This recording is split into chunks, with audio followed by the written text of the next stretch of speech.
Hello नमस्कार good morning सुप्रभात मेरे शेर शेरनी उत्कर्ष परिवार में आप सभी का दिल खोलकर स्वागत है। तो राधे राधे आप सभी को।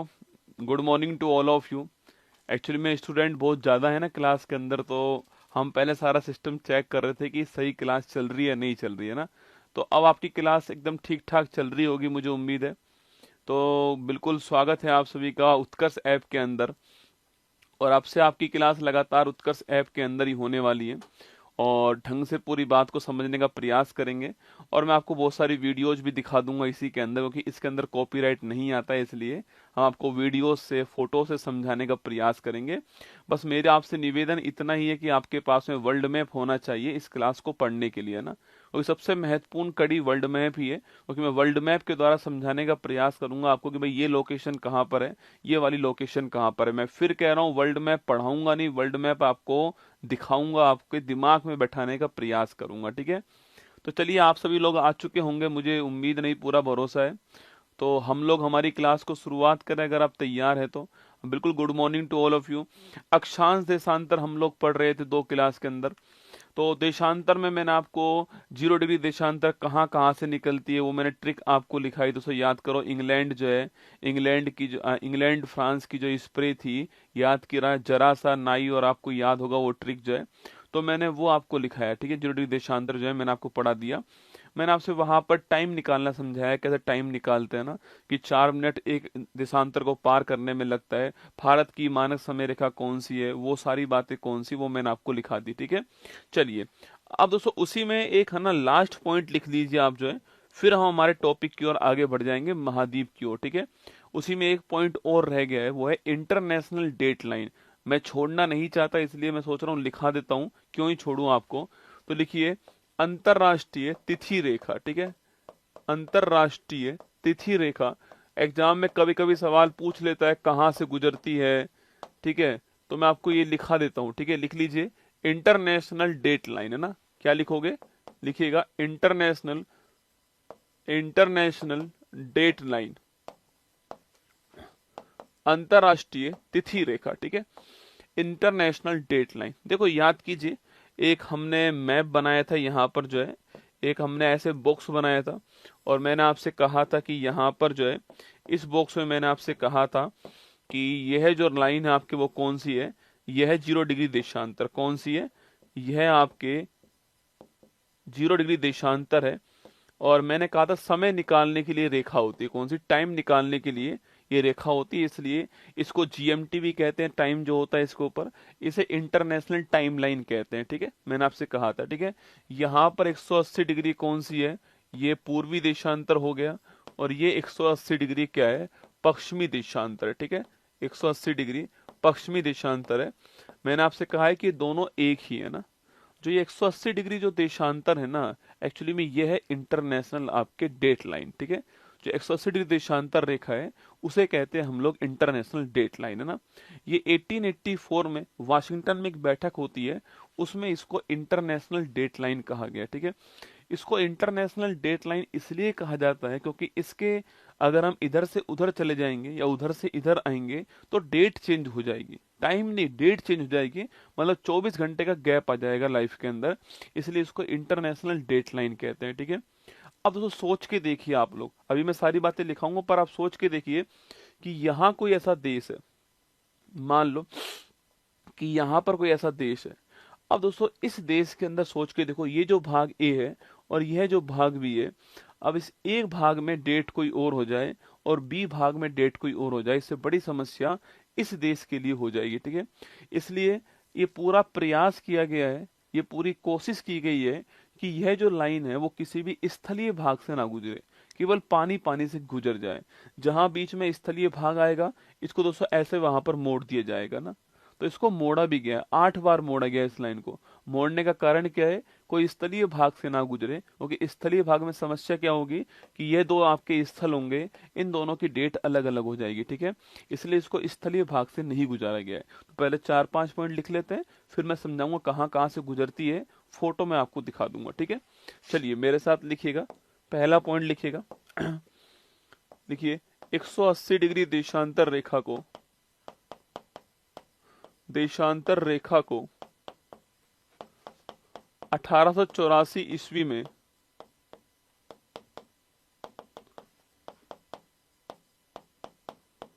वाशिंगटन बैठक के दौरान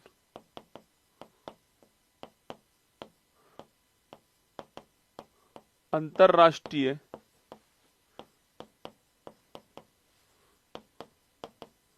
तिथि रेखा घोषित किया गया। ठीक है, घोषित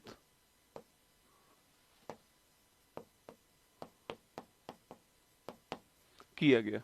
तो कौन सी देशांतर रेखा है? 180 डिग्री देशांतर रेखा है। 1884 में घोषित किया गया। कभी पूछे बैठक कहां पर हुई थी, तो वाशिंगटन डीसी है ना, डीसी और लिख लो। देखो ज्यादा फर्क नहीं पड़ेगा डीसी नहीं लिखोगे तो, क्योंकि हम वर्ल्ड मैप पढ़ रहे हैं, इसलिए आपको पता होना चाहिए कि वाशिंगटन अलग है और वाशिंगटन डीसी अलग है। मैं आगे दिखाऊंगा आपको, वाशिंगटन अलग जगह है और वाशिंगटन डीसी अलग जगह है। Washington DC is the capital of US, है ना, तो यूएसए की जो कैपिटल है, जहां पर आज डोनाल्ड ट्रम्प शपथ लेने वाले हैं व्हाइट हाउस के अंदर, वो वाशिंगटन डीसी के अंदर है ना। इस पर बात करेंगे हम आगे। ठीक है, चलिए आगे लिखिए। यह रेखा लैंड पार्ट स्थलीय भाग से ना गुजरे, इसके लिए इसे 8 बार मोड़ा गया है। इसके लिए इसे 8 बार मोड़ा गया है, आपको ध्यान रखना है। ठीक है, क्योंकि स्थलीय भाग से ना गुजरे इसके लिए। ठीक है, चलो एक फोटो दिखाता हूं दोस्तों आपको। यहाँ पर एक फोटो आपके सामने यहाँ पर दिख रहा होगा, यह इंटरनेशनल डेट लाइन है। ठीक है, देखिए अभी मैं दिखाता हूँ कहाँ पर आपको इंटरनेशनल डेट लाइन जो है, शायद यहाँ पर आपको दिखाई देगा, ऐसे देखिएगा। देखो बेटा यहाँ पर अभी हम इसका मैप, हम जब पूरा मैप दिखाएंगे आगे, ये दिखाई दे रहा है इनको, जब हम आपको आगे दिखाएंगे तो आपको समझाएंगे वहां पर कि यह जो हिस्सा है वो किसका हिस्सा है। यह हिस्सा आपका एशिया महाद्वीप है। ठीक है, यह हिस्सा एशिया महाद्वीप है। ठीक है, एशिया महाद्वीप है, और यह वाला हिस्सा आपके नॉर्थ अमेरिका महाद्वीप है ना। यह हिस्सा कौन सा है? नॉर्थ अमेरिका महाद्वीप। ठीक है, तो ये एशिया वाला हिस्सा है और ये नॉर्थ अमेरिका महाद्वीप का हिस्सा है। अगर आपके पास कोई भी मैप हो, नॉर्थ अमेरिका महाद्वीप का मैप हो, एशिया का मैप हो, आप वहां पर देखिए एक 180 डिग्री देशांतर रेखा आपको यहां से ऐसे गुजरते हुई दिखाई देगी। ठीक है, ऐसे आते हुए दिखाई देगी यहां से, जो है ये आपके देशांतर रेखा है। ठीक है, अब ये होनी तो सीधी चाहिए थी, पर सीधी ये क्यों नहीं हो पाई? अगर मैं इसको सीधी निकाल देता, यहां से ऐसे निकाल देता, तो ये इस वाले भाग के इस वाले हिस्से से निकल जाती। ठीक है, इसको बोलते हैं रूस का साइबेरिया इलाका। क्या बोलते हैं? ये रूस का साइबेरिया इलाका है। यह भी आपको देखिए, हर चीज धीरे धीरे समझ में आएगी ना। जो हम एशिया महाद्वीप पढ़ रहे होंगे तो वहां पर रूस साइबेरिया आएगा। अभी आप केवल इतना दिमाग लगाइए कि ये रूस का साइबेरिया इलाका यहाँ पर। ठीक है, और ये नॉर्थ अमेरिका का अलास्का वाला इलाका है ना, जो नॉर्थ अमेरिका उसका, देखो यहाँ पर देखो, ये दिख रहा है नॉर्थ अमेरिका महाद्वीप दिख रहा है, इसमें ये वाला जो इलाका है ना वो अलास्का है। ठीक है, ये वाला इलाका अलास्का है, और यहाँ पर इधर की साइड कौन है आपके? एशिया महाद्वीप है। ठीक है, और ये बीच में जो सागर है उसका नाम क्या है? इसका नाम है बेरिंग जल संधि। ठीक है, यह बेरिंग सागर है ना, जो बीच में जो सागर है उसका नाम क्या है? बेरिंग सागर। क्या नाम है? बेरिंग सागर। तो जहां से ये गुजर रही है रेखा आपके, जहां से गुजर रही है वो सागर कौन सा आपके? यह सागर आपका बेरिंग सागर हो गया। ठीक है, तो पहली बार ये बेरिंग सागर के अंदर मुड़ चुकी है ना, यहां मुड़ चुकी है, बेरिंग सागर हो गया। ठीक है, फिर दोस्तों इसको यहां से वापस ऐसे मोड़ा गया। ठीक है, वापस मोड़ा गया और उसी लाइन में लाया गया। ठीक है, जो लाइन चल रही थी आपके, देखो जो लाइन चल रही थी आपकी, उसी लाइन में इसको वापस लाया गया। ठीक है, फिर ये आगे बढ़ रही है ना, फिर ये आगे बढ़ रही है दोस्तों, ऐसे देखिए ना, यहाँ पर बहुत सारे द्वीप समूह आ गए। ठीक है, ये फिजी द्वीप समूह आ गया ऑस्ट्रेलिया के पास में, यहाँ पर समोआ आ गया, तो इनसे ना गुजरे इसलिए फिर उसको मोड़ दिया गया। ठीक है, और फिर जो जलीय भाग है वहां से इसको आगे निकाला गया। ठीक है, वहां से आगे निकाला गया, अब इसको वापस इसी लाइन में लाना था तो वापस इसी लाइन के अंदर लाया गया। ठीक है, और फिर ये अंटार्कटिका महासागर से, अंटार्कटिक जो महाद्वीप है उससे आगे निकल गई। ठीक है, ये पूरा की पूरा कौन सा महासागर है? प्रशांत महासागर। ठीक है, यहाँ पर बेरिंग सागर था और ऊपर कौन सा है? आर्कटिक महासागर है। तो ये आर्कटिक महासागर, आर्कटिक सागर, बेरिंग सागर और प्रशांत महासागर ये यहां से गुजरती है रेखा, ठीक है। कितनी बार दोस्तों मुड़ी है आपकी? 8 बार मुड़ी दोस्तों ना। कितनी बार मुड़ी है आपके दोस्तों? एक बार ऐसे मुड़ गए दोस्तों आपके, एक बार ऐसे मुड़ गए आपके, एक बार ऐसे मुड़ गए, 3 बार दोस्तों आपके, फिर ये आगे चली दोस्तों आपके, ये 4 बार, सो 5 बार आपके, 6 बार, 7 बार और 8 बार, ठीक है। तो कुल ये 8 बार जो इसको मोड़ा गया है, ठीक है। कितनी बार? 8 बार मोड़ा गया। तो कहाँ कहाँ से निकलती है? आर्कटिक सागर से, बेरिंग सागर से और प्रशांत महासागर से निकलती है, ठीक है। तीसरा पॉइंट आपके बेरिंग सागर से निकलती है, आपको ध्यान रखना है, ठीक है। क्यों निकाला गया है इसको ऐसे, आपके मोड़ा क्यों गया है? कि ये स्थलीय भाग से ना गुजरे, इसलिए मोड़ा गया, ठीक है। इसको बोलते हैं इंटरनेशनल डेट लाइन। तो मेरी बात लिखना आप यहाँ पर, ये 2 पॉइंट वापस लिखिए आप मेरे साथ में, लिखिए। यह रेखा, यह रेखा आर्कटिक महासागर कोमा बेरिंग सागर तथा तथा प्रशांत महासागर से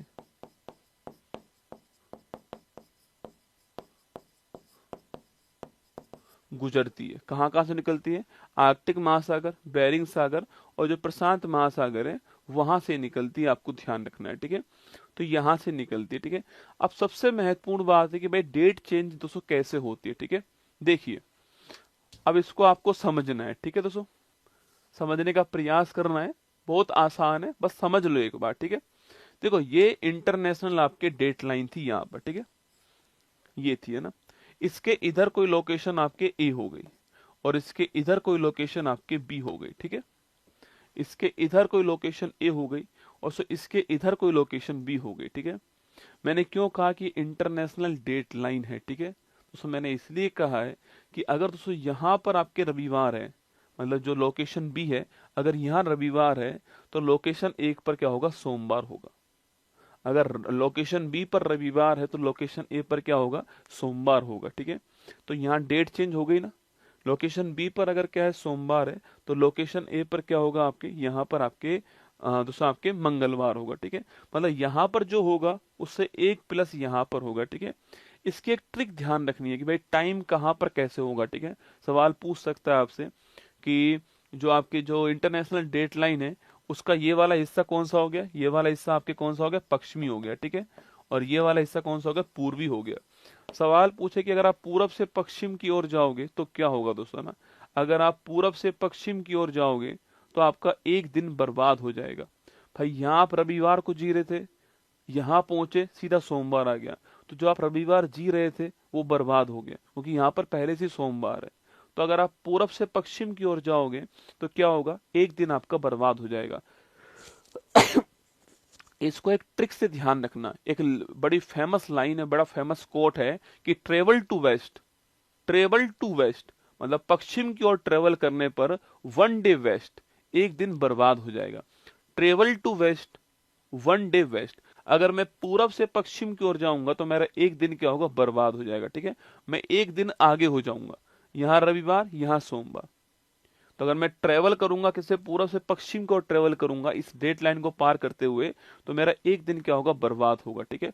travel to west 1 day west, ठीक है। अगर मैं पश्चिम की ओर जाऊंगा तो यहाँ रविवार जी रहा था, यहाँ पर सीधा सोमवार आ जाएगा, एक दिन बर्बाद, ठीक है।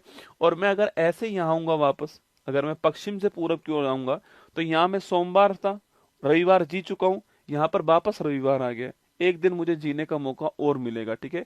एक दिन यहाँ पर रिपीट हो होगा। तो मेरी बात लिख लीजिए आप मेरे साथ में, लिखिए इस पॉइंट को, ऐसे लिख दीजिए। अच्छा आप ऐसे लाइन बना लो ना, ऐसे कर लो, ऐसे लाइन बना लो, ठीक है। और ये देखो एक से लिखो 180 डिग्री देशांतर, ऐसे लिखो आप तो, ठीक है। इधर लिखो पश्चिम,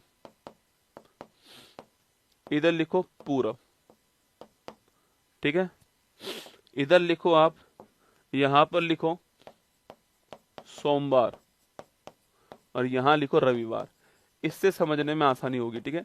यहां पर जैसे सोमवार के, आज डेट सोमवार ही ना, आज डेट कौन सी है? यहां पर लिखो 20 जनवरी और यहां लिखो 19 जनवरी। शायद अब समझ में आ गया होगा, ठीक है।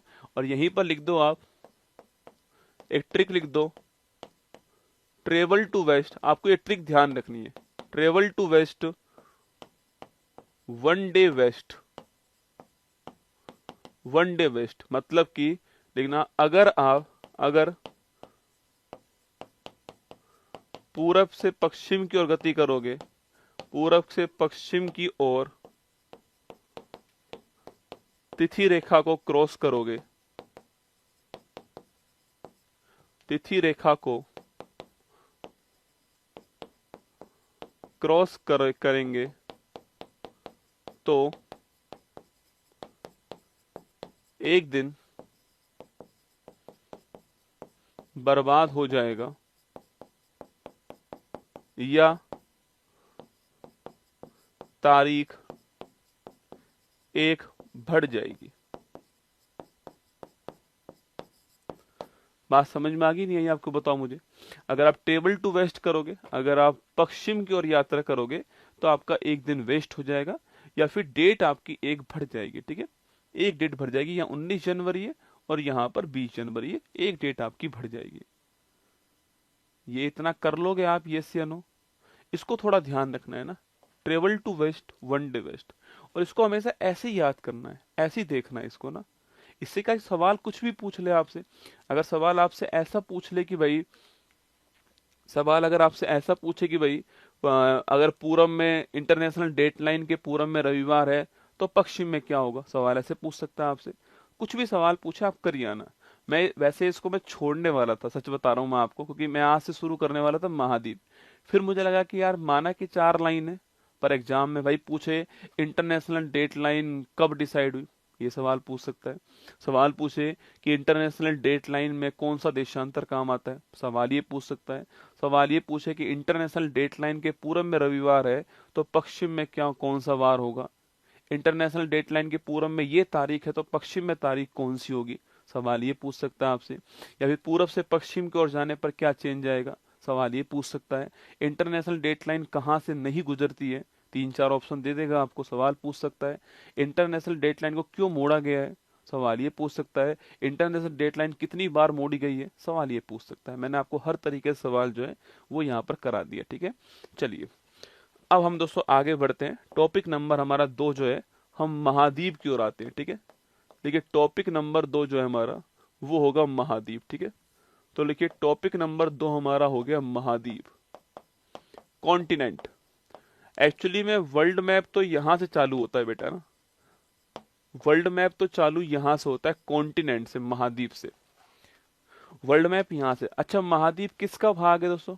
पृथ्वी का भाग है ना। महाद्वीप महासागर पृथ्वी के अंदर ही तो है। तो देखिए अगर दोस्तों ये आप मान लेते हैं दोस्तों, आपके अगर आप मान लीजिए कि दोस्तों ये आपकी पृथ्वी है, ठीक है, मान लीजिए ये आपकी पृथ्वी है, ठीक है, यह क्या है, यह हमारी पृथ्वी हो गई है ना, ठीक है, यह हमारी अर्थ हो गई, ठीक है, यह हमारी पृथ्वी है, अर्थ है, ठीक है। अच्छा, इसका आकार कैसा है? इसका आकार जियोइड शेप है, हम ये पढ़ चुके हैं, यस या नो? जियोइड शेप, जियोइड आकृति की है पृथ्वी, मैंने आपको पहले भी लिखाया था। तो ये पृथ्वी है, इसका कोई केंद्र भी होगा, तो जो केंद्र है आपके, इस केंद्र से यहां तक की जो दूरी होती है इसको बोलते हैं त्रिज्या, रेडियस। क्या बोलते हैं? रेडियस कहते हैं, ठीक है। कभी सवाल पूछे पृथ्वी की त्रिज्या क्या है, तो कहीं आपको मिलेगा कि 6370 किलोमीटर है, पर जो एनसीईआरटी में लिख रहा है वो लिख रहा है 6378 किलोमीटर। तो हम एनसीईआरटी वाला लिख रहे हैं, ठीक है। लगभग ऐसे लिखिए आप, पृथ्वी की त्रिज्या कितनी है? इसकी त्रिज्या है लगभग 6370 किलोमीटर, पर जो एनसीईआरटी है उसमें लिखा हुआ है कितना? एनसीईआरटी में एकदम सटीक आंकड़ा लिखा हुआ है 6378 किलोमीटर। तुम्हारे अगर पेपर में ऑप्शन ये हो तो ये ठीक करना है, अगर पेपर में ऑप्शन ये हो तो ये ठीक करना है, अगर पेपर में ऑप्शन ये नहीं है तो आपको ये ठीक करना है, ठीक है। अभी मैं इसका फोटो भी दिखाऊंगा आपको कि एनसीईआरटी में कहाँ लिखी हुई है बात, है ना। तो 6378 किलोमीटर आपको इसका त्रिज्या, रेडियस ध्यान रखना है, ठीक है, ये इसका रेडियस है। इसकी उत्पत्ति दोस्तों आज से 4 अरब मतलब 4.6 अरब वर्ष पहले जो है इसकी उत्पत्ति हुई है, ठीक है। तो इसकी उत्पत्ति कब हुई है? इसकी जो उत्पत्ति हुई थी, इसकी जो उत्पत्ति है वो कब होती है? वो होती है 4.6 अरब वर्ष पूर्व। 4.6 अरब वर्ष पूर्व जो है ये इसकी उत्पत्ति होती है ना। इसकी उत्पत्ति, त्रिज्या का मतलब रेडियस होता है, रेडियस, ठीक है। तो इसकी उत्पत्ति होती है, ठीक है। अच्छा दोस्तों, इसका अगर पूछूं मैं, इसमें कितना परसेंट आपके जल है आपके सो, सवाल पूछे आपसे कि दोस्तों इसमें कितना परसेंट जो जल है आपके सो, तो इसमें जल पूछूं आपसे कितना परसेंट है, तो देखिए आपके इसमें जल पूछे आपसे कितना दोस्तों आपके, तो अधिकांश हिस्सा इसका जल ही है रसगुल्ला, ठीक है। दोस्तों अधिकांश हिस्सा जो है इसका वह जल ही है, ये आप जानते हो दोस्तों ना। इसका जो अधिकांश हिस्सा है वो क्या आपके जल ही है। तो लिखिएगा, इसके हिस्से की बात करूं आपसे, कितना हिस्सा जल है इसका, तो लिखिए इसका ये जो 71% जो हिस्सा है इसका, लिखना कितने परसेंट हिस्सा जल है आपके, तो 71% जो हिस्सा है ये जल है इसका, ठीक है। तो 71% हिस्सा जल है इसका, बाकी जो 21%, 29% जो हिस्सा है ये आपका स्थल है, ठीक है, लैंड है। तो लैंड पार्ट कितना है? 29%। और वाटर वाला पार्ट कितना है? 71%। इसमें कौन सा भाग आएगा? इसमें आपके महासागर आएंगे। अरे इससे क्या बना होगा? इससे महासागर बने होंगे, ओशियन बने होंगे। और इससे क्या बना होगा? इससे बना होगा महाद्वीप। क्या बना होगा? इससे बना होंगे कॉन्टिनेंट या फिर महाद्वीप, है ना।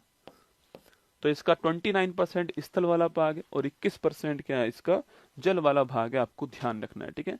29% स्थल वाला भाग है और 21% इसका जल वाला भाग है, आपको ध्यान रखना है, ठीक है। 71% हिस्सा जल वाला भाग है, ठीक है। इससे महासागर बने होंगे और इससे आपका स्थल भाग बना होगा, ठीक है। ये करेक्ट बात दोस्तों आपके सामने यहाँ पर, इससे महासागर बने होंगे और इससे आपका स्थल बना होगा, ठीक है। चले आगे चले। इससे महासागर बना होगा और इससे स्थल बना होगा, ठीक है। अब देखिए यह पृथ्वी दोस्तों अपने अक्ष पर, एक तो अपने अक्ष पे ऐसे से घूम रही है, ठीक है। देखना, मैंने कहा दोस्तों यह पृथ्वी है, मैं पृथ्वी मान लो दोस्तों ना, मैं अपने ही अक्ष पर दोस्तों आपके, मैं अपने ही अक्ष पर ऐसे घूम जाऊं, ठीक है। इसे बोलता है मैं अपने एक्सिस के ऊपर घूम रहा हूं, ठीक है। मैं अपने एक्सिस के ऊपर घूम रहा हूं। एक दोस्तों मान लो यह आपके पृथ्वी है, यह आपके सूर्य है और पृथ्वी इसके चारों ओर घूम रही है, ठीक है। एक तो मैं अपनी जगह घूम जाऊं खड़ा होके नहीं, एक मैं ऐसे गोल गोल घूम जाऊं, ठीक है। एक मैं ऐसे गोल गोल घूम जाऊं। तो दो तरह की गति मैं कर सकता हूं। एक तो अपने अक्ष पर घूमूंगा, इसको बोलते हैं घूर्णन, क्या बोलते हैं? रोटेशन कहते हैं इसको, ठीक है। एक होता है किसी के चारों ओर घूमूंगा, उसको बोलते हैं परिभ्रमण। क्या बोलते हैं? परिक्रमण कहते हैं इसको, बोलते हैं रिवोल्यूशन। तो मेरे साथ लिखिए, पृथ्वी की जो गति आपकी वो दो तरह की होती है बेटा ना। जो पृथ्वी है, इस पृथ्वी की जो गति है, इसकी जो गति है लिखना, जो इसका रोटेशन गति है आपकी वो दो तरह की होती है। एक तो करती है घूर्णन, ठीक है, और एक करती है परिक्रमण, ठीक है। एक करती है घूर्णन, एक करती है परिक्रमण, ठीक है। अच्छा, घूर्णन का मतलब क्या होता है लिखना, जो घूर्णन है इसका मतलब क्या है? अपने अक्ष पर घूमती है। अपना जो अक्ष है, जो अपना एक्सिस है, अपने अक्ष पर घूमना, अपने अक्ष पर जो घूमती है वो क्या है? घूर्णन हो गया, ठीक है। और पृथ्वी जो होती है वो अपने अक्ष पर लगभग 24 घंटे के अंदर एक चक्कर पूरा कर लेती है, ऐसे घूम जाती है ना।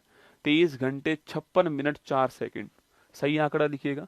इसको लिखना, एक बार घूमने में, एक बार घूमने में 23 घंटे 56 मिनट 4 सेकंड लगती है, लगभग 24 घंटे, ठीक है। लगभग इतना लगता है 24 घंटे, मतलब एक दिन लगता है। क्या लगता है? एक दिन लगता है, ठीक है। अब जब दोस्तों ये जिस जौन सा भाग सामने होगा उसमें दिन हो जाएगा और जौन सा भाग सामने नहीं होगा उसमें रात हो जाएगा। तो दिन और रात इसी से बनते हैं, ठीक है। तो लिखिएगा, दिन और रात जो है, दिन और रात इसी से बनती है ना, दिन और रात इसी से बनती है।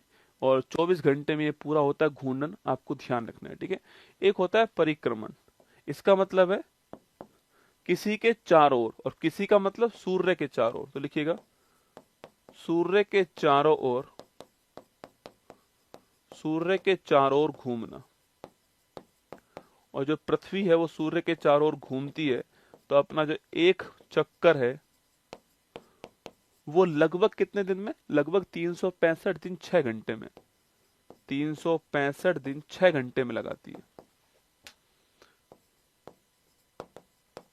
ठीक है, आप जानते हो ना कि हर 4 साल बाद एक लीप ईयर आता है दोस्तों ना, उसका मतलब क्या है कि फरवरी में 29 दिन होते हैं। ठीक है, क्यों होते हैं आपके, देखो एक चक्कर लगाया 365 दिन 6 घंटे में ना, दूसरा चक्कर लगाएगी 365 दिन 6 घंटे में, तो 365 तो चल ही रहा है लगातार, 6 की जगह कितना हो गया, 12 घंटा हो गया 2 साल का, 3 साल का 24 घंटा हो गया, और 4 साल का आपके 24 घंटा हो गया। ठीक है, 1 साल का 6 घंटा, 2 साल का 12 घंटा, 3 साल का 18 घंटा, और 4 साल का 24 घंटा। 24 घंटा होते ही एक दिन एक्स्ट्रा हो जाता है, तो उसे हम लोग लीप ईयर कहते हैं ना। तो लिखिए मेरे साथ में। अच्छा, इसको लिख लेंगे अभी हाल ही में। अच्छा, इसमें जब पृथ्वी दोस्तों आपके सूर्य के चारों ओर घूमती है तो उसकी स्पीड कितनी होती है, लगभग 29.6 किलोमीटर पर सेकंड की स्पीड होती है ना। तो लिखना, इसमें पृथ्वी की गति पूछो कितनी है आपकी, गति या फिर स्पीड कितनी होती है पृथ्वी की, तो ये होती है लगभग 29.6 किलोमीटर पर सेकंड, इतने की स्पीड से घूमती है। ठीक है, और दोस्तों ये एक वर्ष में एक चक्कर लगाती है। ठीक है, और इस एक वर्ष में जब ये घूमती है पृथ्वी इसके चारों ओर, तो इससे ऋतु परिवर्तन होते हैं। ठीक है, कभी ग्रीष्म ऋतु आती है, ऋतु परिवर्तन होता है, कभी ग्रीष्म ऋतु आती है, कभी सर्दी का मौसम चल रहा है, सर्दी का मौसम आता है। ठीक है, और कभी आपकी ग्रीष्म ऋतु आती है, कभी बसंत होती है। तो जो ऋतु परिवर्तन जो होते हैं आपके, वो इसमें चेंज होते हैं। ठीक है, कभी सवाल पूछे आपसे कि ऋतु परिवर्तन में पृथ्वी की कौन सी गति होती है, देखो सवाल कितना आसान था ना, पर दोनों अगर ऑप्शन में हो गए ये वाला और ये वाला, आपका दिमाग खराब हो जाएगा। ठीक है, कि यार ये वाला भी और ये वाला भी। तो अगर ऋतु परिवर्तन पूछूं आपसे, इसको बोलते हैं घूर्णन को रोटेशन। शायद मैंने बोला तो था पर लिखा नहीं है, कोई बात नहीं, लिख लो। इसे रोटेशन कहते हैं। ठीक है, और इसे बोलते हैं रिवोल्यूशन। क्या बोलते हैं, जो परिक्रमण जो होता है, इसे क्या बोलते हैं आपके, इसको बोलते हैं आपके रिवोल्यूशन। क्या बोलते हैं, रिवोल्यूशन। ठीक है, ये रोटेशन होता है, ये रोटेशन होता है आपके, और ये आपके रिवोल्यूशन होता है। क्या होता है, रिवोल्यूशन होता है। इसमें ऋतु परिवर्तन होते हैं, इसमें आपका दिन रात बनता है। ठीक है,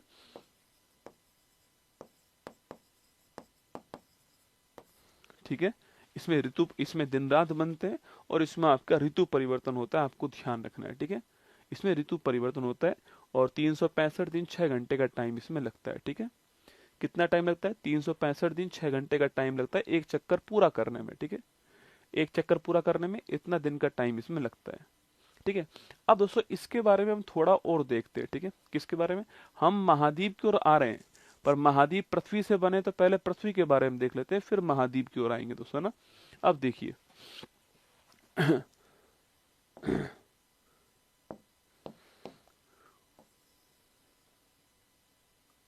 यह मान लीजिए हमारी पृथ्वी। ठीक है, और दोस्तों इस पृथ्वी में, ठीक है दोस्तों, ये मान लीजिए पृथ्वी आपके ऐसे घूम रही है। ठीक है, पृथ्वी जो है, जो हमारी पृथ्वी है, वो ऐसे किसके चारों ओर, आपके जो सन है यहाँ पर बीच में, इसके चारों ओर घूम रही है। ठीक है, मान लो ये सन है यहाँ पर, और इसके चारों ओर यह पृथ्वी जो है वो ऐसे घूम रही है। ठीक है, इस सन के चारों ओर यह पृथ्वी जो है वो ऐसे घूम रही है ना। ठीक है, इस सन के चारों ओर मान लीजिए ये पृथ्वी जो है वो ऐसे घूम रही है। ठीक है, इस सन के चारों ओर पृथ्वी हमारी ऐसे घूम रही है। पहली बात तो ये गोलाकार में नहीं घूमती है। ठीक है, कैसे घूमती है, दीर्घवृत्ताकार घूमती है, मतलब एक्लिप्स में घूमती है। और ये जो आपकी जो ये ऐसे घूम रही है, ये गोलाकार में नहीं घूमेगी ना, किसी वृत्त में नहीं घूमती है, ये दीर्घवृत्ताकार में घूमती है। ठीक है, मतलब कहीं पर दूरी अधिक होती है, कहीं पर दूरी कम होती है। गोलाकार दोस्तों क्या होता है, गोलाकार का मतलब तो क्या है, सब जगह दूरी समान होगी। ठीक है, सब जगह दूरी समान होने वाली वो गोलाकार होता है। ठीक है, और इसका मतलब क्या है आपके, कहीं पर दूरी अधिक है, कहीं पर दूरी कम है आपके, वो होती है दीर्घवृत्ताकार। ठीक है, तो जो पृथ्वी है, ये पृथ्वी जो घूर्णन करती है, सॉरी परिक्रमण करती है, यह परिक्रमण कैसा करती है, यह करती है दीर्घवृत्ताकार कक्षा में। कैसा करती है, दीर्घवृत्ताकार जो कक्षा है इसमें करती है, मतलब कि जो एक्लिप्स है इसके अंदर करती है, ठीक है। ऐसी ही घूम रही है। अब दोस्तों इसमें आपको शायद फोटो में क्लियर दिखाई दे रहा है कि कहीं पर तो दूरी आपके अधिक है इसकी और कहीं पर दूरी क्या है, कम है, ठीक है। तो जो सन और अर्थ के बीच जो मैक्सिमम दूरी जो होती है, अधिकतम जो दूरी होती है, उसको बोलते हैं हम लोग अपसोर। क्या बोलते हैं? अपसोर, ठीक है। तो मैंने आपसे कहा कि सन और अर्थ के बीच में जो मैक्सिमम दूरी होगी, मान लेते हैं मैक्सिमम दूरी है, ये क्या है? अधिकतम दूरी है। ऐसा मान लेते हैं ये क्या है? अधिकतम दूरी है। तो जो मैक्सिमम दूरी है इसे हम लोग क्या बोलते हैं? इसे हम बोलते हैं अपसोर। क्या बोलते हैं इसे हम लोग? इसे हम बोलते हैं अपसोर, ठीक है। इसको इंग्लिश में बोलते हैं आपके एपीहीलियन। क्या बोलते हैं? एपीहीलियन। एपीहीलियन, ठीक है। अपसोर या फिर एपीहीलियन कहते हैं, जो अधिकतम दूरी होती है, ठीक है। और ये लगभग कितनी दूरी है आपके? 15.21 करोड़ किलोमीटर। 15.21 करोड़ किलोमीटर जो है ये लगभग दूरी होती है, ठीक है। इसे बोलते हैं हम लोग अपशोर, ठीक है। और जो न्यूनतम दूरी होती है किसके बीच में? सन और अर्थ के बीच में जो न्यूनतम दूरी है, मान लेते हैं कि यह न्यूनतम दूरी है ना, मान लेते हैं कि यह न्यूनतम दूरी है, ठीक है। यह आपके न्यूनतम दूरी है, मिनिमम डिस्टेंस है सन और अर्थ के बीच में, ठीक है। इसको हम बोलते हैं क्या? इसको हम बोलते हैं उपसौर। क्या बोलते हैं इसको हम लोग? इसको हम दोस्तों बोलते हैं आपके क्या? उपसौर कहते हैं, ठीक है। या फिर इसे हम बोलते हैं पेरीहीलियन। पेरीहीलियन इसे हम बोलते हैं पेरीहीलियन या फिर इसको हम लोग उपसौर कहते हैं, ठीक है। ये न्यूनतम दूरी है, कितनी होती है ये? ये लगभग 14.70 करोड़ किलोमीटर होती है, ठीक है। अच्छा, कभी सवाल पूछे कि पूरे वर्ष में यह वाली कंडीशन कब बनती है? 4 जुलाई को लिखना। पूरे वर्ष में यह कंडीशन कब बनती है? 4 जुलाई को। और पूरे वर्ष में यह वाली कंडीशन कब बनती है? 3 जनवरी को। पूरे वर्ष में यह कंडीशन कब बनती है? 3 जनवरी को। तो कभी सवाल पूछे आपसे कि जो पेरीहीलियन है उसकी कंडीशन कब बनती है? 3 जनवरी को, ठीक है। और जो आपके एपीहीलियन है आपके, इसकी कंडीशन कब बनती है? आपके 4 जुलाई को, ठीक है। तो उसे याद कैसे करोगे, ठीक है? याद कैसे करोगे? देखो, इसको बोलते हैं एपीहीलियन। आप तो इंग्लिश में ध्यान रखना है, इसको बोलते हैं पेरीहीलियन दोस्तों ना। देखो, एपीहीलियन किससे स्टार्ट हो? आपके ए से स्टार्ट हो रहा है, ठीक है। ए का मतलब अवे, अवे का मतलब दूर। ए का मतलब अवे, अवे का मतलब दूर। पी का मतलब पास। तो ए फॉर अवे मतलब दूर का मतलब ये मैक्सिमम दूरी हो गई। और पी फॉर पास का मतलब ये न्यूनतम दूरी हो गई। ऐसे इसको आपको ध्यान रखना है। सारा खेल इसी बात है कि पेपर में कितना ठीक कर पाओगे। भाई पेपर में ठीक ही नहीं हुआ तो फिर क्या ही मतलब पढ़ने का? पेपर में ठीक भी तो करना है ना। तो यह आप ऐसे ध्यान रखना है इसको, ठीक है। ये एपीहीलियन हो गया, दोस्तों क्या हो गया? ये एपी दोस्तों एपीहीलियन हो गया दोस्तों आपके, ये एपीहीलियन हो गया। और ये पेरीहीलियन हो गया, ठीक है। एपीहीलियन मतलब अवे मतलब दूर हो गया, पेरीहीलियन मतलब पास मतलब क्या हो गया? न्यूनतम दूरी हो गई, ठीक है। कि कौन सी तारीख को बनती है वो भी मैंने आपको लिखा दिया, ठीक है। मैं आपको दिखाता हूँ, सवाल दिखाता हूँ इसका ना, आप नोट करो, आप इसको बनाओ। एक तो मैं आपको वो दिखाता हूँ कि जो पृथ्वी की, जो मैंने कहा था ना आपसे कि पृथ्वी जो है उसकी डिस्टेंस जो है, त्रिज्या कितनी है, वो एनसीईआरटी में क्या लिख रहा है वो दिखा देता हूँ, ठीक है। ये दोनों क्वेश्चन आपको दिखा देता हूँ ना। ये देखो, एक तो एनसीईआरटी की ये फोटो है, आप लिखते जाओ, ठीक है। एक्चुअली मैं ऐसा ट्रिक नहीं बता रहा कि कोई नाम की ट्रिक बता दी, नहीं है ना। इससे आपको दिमाग रहेगा, ठीक है। दिमाग में रहने वाली बात है, इससे आपको दिमाग में रहेगा ना। इससे क्या क्वेश्चन बन सकता है वो क्वेश्चन मैं आपको दिखाता हूँ, ठीक है।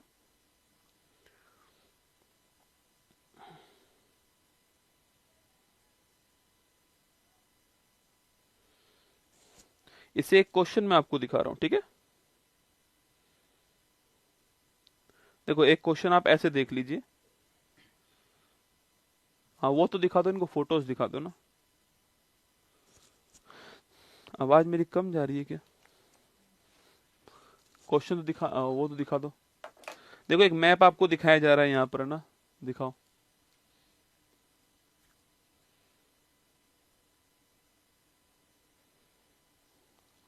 मुझे भी दिखाओ, मुझे क्या पता क्या दिखा रहा है आपने। देखो बेटा एक मैप है, थोड़ा जूम कम करो ना, ऐसे ही आया फोटो। तो पृथ्वी की जो आंतरिक संरचना है, अध्याय नंबर 3 है, देखो ये एनसीईआरटी का ही है, ऐसे रहने दो।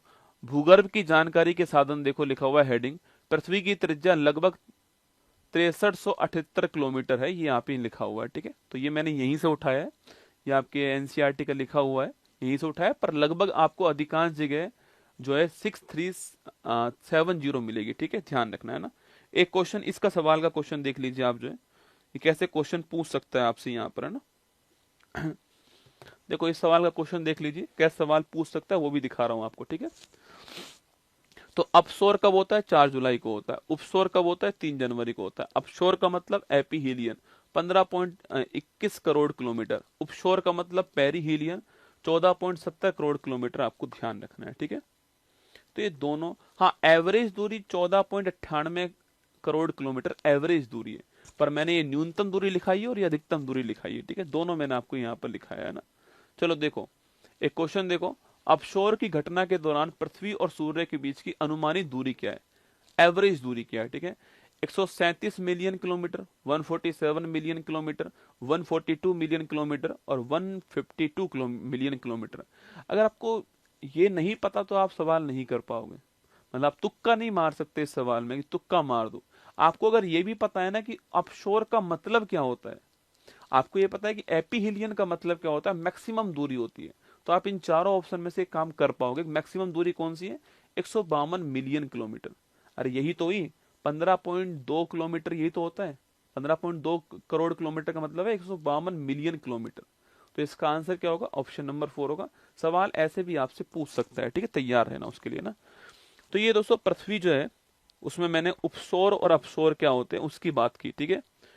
अब मैं एक डायग्राम और बना रहा हूं जो आपके एग्जाम के लिए बहुत ही महत्वपूर्ण है, ठीक है, जो आपके एग्जाम के लिए बहुत ही महत्वपूर्ण है, बहुत सारे एग्जाम में सवाल पूछा हुआ है दोस्तों ना। देखिए मैंने कहा आपसे यहाँ पर कि यहाँ तो हमारा सन हो गया दोस्तों ना, पहले देख लेना है फिर बनाना है, ठीक है। ये तो हमारा हो गया सन, सूर्य। और मैंने आपसे कहा कि सूर्य के चारों ओर कौन घूम रहा है दोस्तों?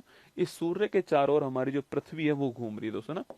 इस सूर्य के चारों ओर हमारी जो पृथ्वी है दोस्तों वो घूम रही है, ठीक है। हम दोस्तों इसको ऐसे बना लेते हैं कि सूर्य के चारों से हमारी, चलो मैं इसको हाथ से दोस्तों बना रहा हूं, ठीक है। इस सूर्य के चारों ओर हमारी जो पृथ्वी जो है आपके वो घूम रही है, ठीक है। आप तो ऐसे मान लीजिए कि ऐसे घूम रही है ना, इस सूर्य के चारों हमारी पृथ्वी जो है वो ऐसे घूम रही है, ठीक है। तो पृथ्वी एक बार यहां पर होगी, ठीक है, ये पृथ्वी है ना, ठीक है दोस्तों। एक बार पृथ्वी यहां पर भी होगी, ठीक है। एक बार आपका अर्थ यहां पर भी होगा, ठीक है, और एक बार अर्थ आपका यहां पर भी होगा, ठीक है। और ये ऐसे ऐसे इसके चारों ओर घूम रही है। मैंने 4 लोकेशन लिए जो एग्जाम के लिए महत्वपूर्ण दोस्तों ना। देखिए गौर करना इसके ऊपर दोस्तों ना, इसमें यह जो लाइन होगी, यह कौन सी लाइन होगी बेटा? विषुवत रेखा। अरे इक्वेटर होगी ना, बनाना नहीं है, पहले देखना है, ठीक है। यह लाइन कौन सी होगी? विषुवत रेखा होगी, कोई समस्या नहीं है इसके अंदर। यह लाइन कौन सी होने वाली? इक्वेटर दोस्तों ना। और ये सन है, इस सूर्य का सीधा प्रकाश कहां पड़ेगा? इसके ऊपर पड़ने वाला है, ठीक है। ये जो सूर्य है इसका सीधा प्रकाश जो है वो इसके ऊपर पड़ेगा, ठीक है। इस सूर्य का सीधा प्रकाश जो है वो इसके ऊपर पड़ने वाला है, यस या नो? यही कंडीशन दोस्तों ऊपर भी होने वाली है, ठीक है। ऊपर भी क्या होगा? ऊपर भी दोस्तों आपके यह विषुवत रेखा हो गई, और इस सन की सीधी रेखा जो है वो इस विषुवत रेखा पे पड़ने वाली है, ठीक है, ठीक है। यहां भी सीधी पड़ेंगी, यहां भी किसके ऊपर पड़ेंगे? विषुवत रेखा के ऊपर।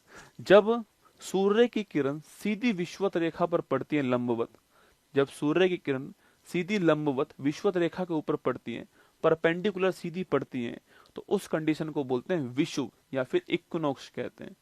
और इस कंडीशन में दिन और रात बराबर होते हैं, इसलिए विषुवत रेखा के ऊपर आप चेक करना हमेशा दिन और रात बराबर होते हैं, 12-12 घंटे के होते हैं, ठीक है। तो ये जो कंडीशन है, ये कंडीशन कौन सी कहलाएगी? यह कंडीशन कहलाती है आपकी विषुव की, है ना, या फिर इसी को बोलते हैं इक्विनॉक्स, ठीक है, यहां पर दिन और रात आपके बराबर होते हैं, दिन और रात बराबर होते हैं, आपको ध्यान रखना है। ठीक है, यह कंडीशन एक बार यहां पर होती है और एक बार आपकी यहां पर होती है। ठीक है, ये 2 बार, साल में 2 बार कंडीशन होती है। ठीक है, एक बार इधर की साइड और एक बार उधर की साइड। ठीक है, यह जो डेट है आपकी, वो कौन सी डेट है आपकी, यहाँ जो डेट होगी वो आपकी वो होती है 21 मार्च की, जिसके बाद हम मानते कि हमारा जो हिंदी नववर्ष आपके शुरू होता है, आप जानते हो चैत्र माह शुरू होता है, वही आपकी 21 मार्च की तारीख। ठीक है, और यहाँ जो डेट आएगी वो लगभग 6 महीने बाद। ठीक है, देखो 4 गोले मैंने बनाए, 1 साल का गैप है, तो हर 3 महीने के बाद दूसरा गैप आने वाला है। तो मार्च के बाद अप्रैल मई जून, यहाँ पर क्या आ गया, यहाँ पर आ गया जून। ठीक है, जुलाई अगस्त सितंबर, तो यहाँ पर क्या आ गया, यहाँ पर आ गया आपका सितंबर, क्या आ गया, सितंबर। अक्टूबर नवंबर दिसंबर, तो यहाँ कौन आ गया, दिसंबर। जनवरी फरवरी मार्च, तो मैंने ऐसे डिवाइड करा है। ठीक है, तो मैं यहाँ पर पहुंचा, सितंबर माह है, सितंबर की तारीख कौन सी, 23 सितंबर। तो जिस तारीख को एक कंडीशन होती है 23 सितंबर होता है। तो विषुव की कंडीशन साल में 2 बार होती है, एक तो 21 मार्च को होती है, एक 23 सितंबर को होती है, आपको ध्यान रखना है। ठीक है, विषुव का मतलब दिन रात बराबर होना है, ये विषुव होता है। जब सूर्य की किरण जो विषुवत रेखा इक्वेटर है उस पर परपेंडिकुलर लंबवत पड़ती है, तो आपकी सीधी पड़ती है, तो उसे बोलते हैं दोस्तों विषुवत रेखा। ठीक है, अब दोस्तों यहाँ पर दोस्तों ये ऐसे घूम रही दोस्तों ना, ऐसे घूम रही है। ठीक है, और दोस्तों यहाँ पर घूमने के बाद दोस्तों यहाँ पर जो रेखा आ चुकी है आपके, यह आ चुकी है 23.5 डिग्री नॉर्थ। ठीक है, ये दोस्तों ऐसे घूम रही है। ठीक है, ये ऐसे घूम रही है 23.5 डिग्री से, यहाँ पर था आपके, ये ऐसे घूमती, जैसे आप घूमते जा रहे आपके, तो 23.5 डिग्री यहाँ पर आपके ऐसे हो गया। ठीक है, जो ऐसे था वो ऐसे हो गया। ठीक है, इसको बोलते हैं कर्क रेखा। और अब देखिए, अब जो हमारी जो सन की जो रेज है वो देखना कहाँ पर, ये आपके जो कर्क रेखा है इसके ऊपर सीधी पड़ रही है। ठीक है, इसके ऊपर सीधी पड़ रही है ना, और अगर इसके ऊपर सीधी पड़ेंगी तो इसे बोलते हैं क्या, हम इसे बोलते हैं आपके ग्रीष्म आयनांत, ग्रीष्म आयनांत कहते हैं। और जो ग्रीष्म आयनांत है इसको बोलते हैं समर सोलिस्टिक।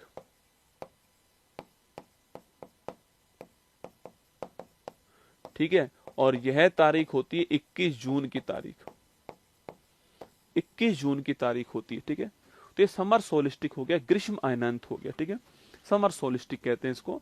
और ये 21 जून की तारीख, मतलब जिस तारीख पर सूर्य की किरण कर्क रेखा पर सीधी लंबवत पड़ती है, उस तारीख को बोलते हैं ग्रीष्म आयनांत की तारीख, और वो होती है 21 जून की तारीख। ठीक है, अब मैं यहां बढ़ूंगा दोस्तों, आपके ऐसे दोस्तों घूम रहा है आपके, तो यहाँ पर दोस्तों जो नीचे वाला हिस्सा वो ऊपर आ चुका है। ठीक है, नीचे वाला जो हिस्सा था वो ऊपर आ चुका है, और यहाँ पर आपके विषुवत रेखा के ऊपर वापस आपकी सीधी पड़ रही है। ठीक है, अब दोस्तों वापस दोस्तों आपकी और घूम रहा है। ठीक है, दोस्तों और घूम रहा है, तो मकर रेखा दोस्तों इलाका जो है वो मकर रेखा वाला इलाका इसके सामने आएगा। ठीक है, तो यहाँ पर जो मकर रेखा वाला जो इलाका है आपके, ये इसके सामने आ चुका है। ठीक है, तो ये हो गया 23.5 डिग्री आपके साउथ हो गया। ठीक है, इसको बोलते हैं मकर रेखा, ट्रॉपिक ऑफ कैप्रिकॉर्न कहते हैं। ठीक है, और जो मकर रेखा है, अगर सन की किरणें इसके ऊपर सीधी पड़ेंगी, अगर सन की किरणें इसके ऊपर सीधी पड़ेंगी, ठीक है, तो इसे बोलते हैं शीत आयनांत। क्या बोलते हैं, शीत आयनांत कहते हैं, विंटर सोलिस्टिक कहते हैं। क्या बोलते हैं, विंटर सोलिस्टिक कहते हैं।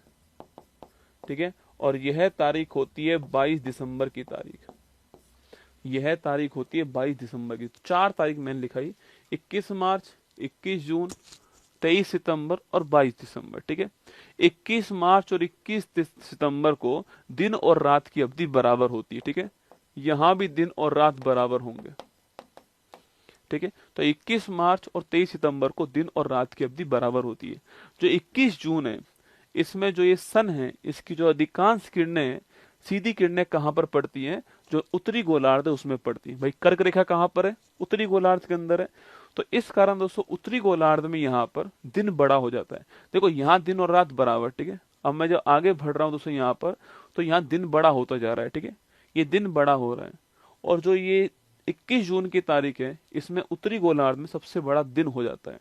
इसलिए 21 जून को हम इस तारीख को अंतर्राष्ट्रीय योग दिवस के रूप में बनाते हैं। मैं लिखाऊंगा आपको ना, तो 21 जून की तारीख को उत्तरी गोलार्ध में सबसे बड़ा दिन होता है, ये आप यहाँ पे मेरे साथ नोट करना। ठीक है, तो 21 जून को लिखना उत्तरी गोलार्ध में, उत्तरी गोलार्ध में, नॉर्थ हेमिस्फीयर में सबसे बड़ा दिन होता है। अब देखो, अगर आपको यही नहीं पता है कि उत्तरी गोलार्ध कौन सा है, तो फिर मेरी वो पहली वाली क्लास का कोई मतलब नहीं हुआ। मैंने कहा था ना, अक्षांश जो रेखा है वो दो हेमिस्फीयर में कन्वर्ट करती है पृथ्वी को, नॉर्थ हेमिस्फीयर और साउथ हेमिस्फीयर, है ना, उत्तरी गोलार्ध, दक्षिणी गोलार्ध, तो ये वहीं से आया वर्ड। उत्तरी गोलार्ध सबसे बड़ा दिन आपके 21 जून की तारीख को होता है, ठीक है। अब सो यहाँ से देखो आगे बढ़ रहा हूँ। अब दिन दोस्तों वापस आपके छोटा हो रहा है, यहाँ बड़ा हो चुका था आपके, अब छोटा होना चालू हो रहा है। यहाँ पर वापस दिन और रात बराबर हो चुका है, ठीक है। अब आगे बढ़ूंगा और तो आपके यहाँ पर दिन छोटा होता जा रहा है, रात बड़ी होती जा रही है, ठीक है। और ये 22 दिसंबर की तारीख वो तारीख है जब जब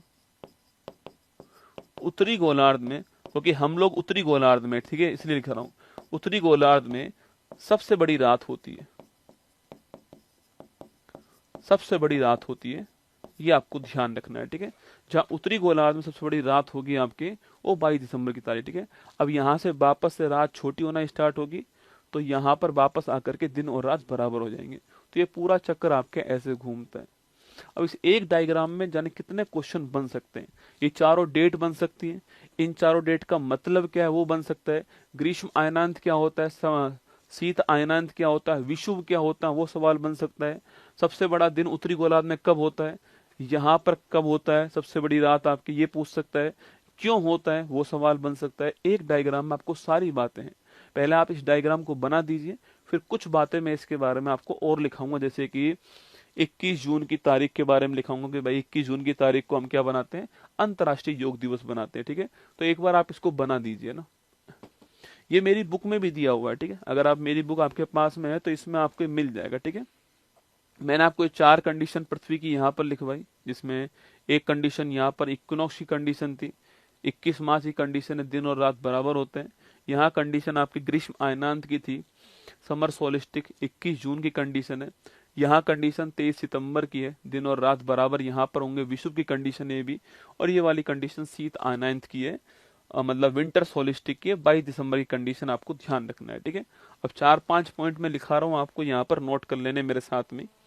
देखिए, एक तो है 21 जून की जो तारीख है ना, 21 जून को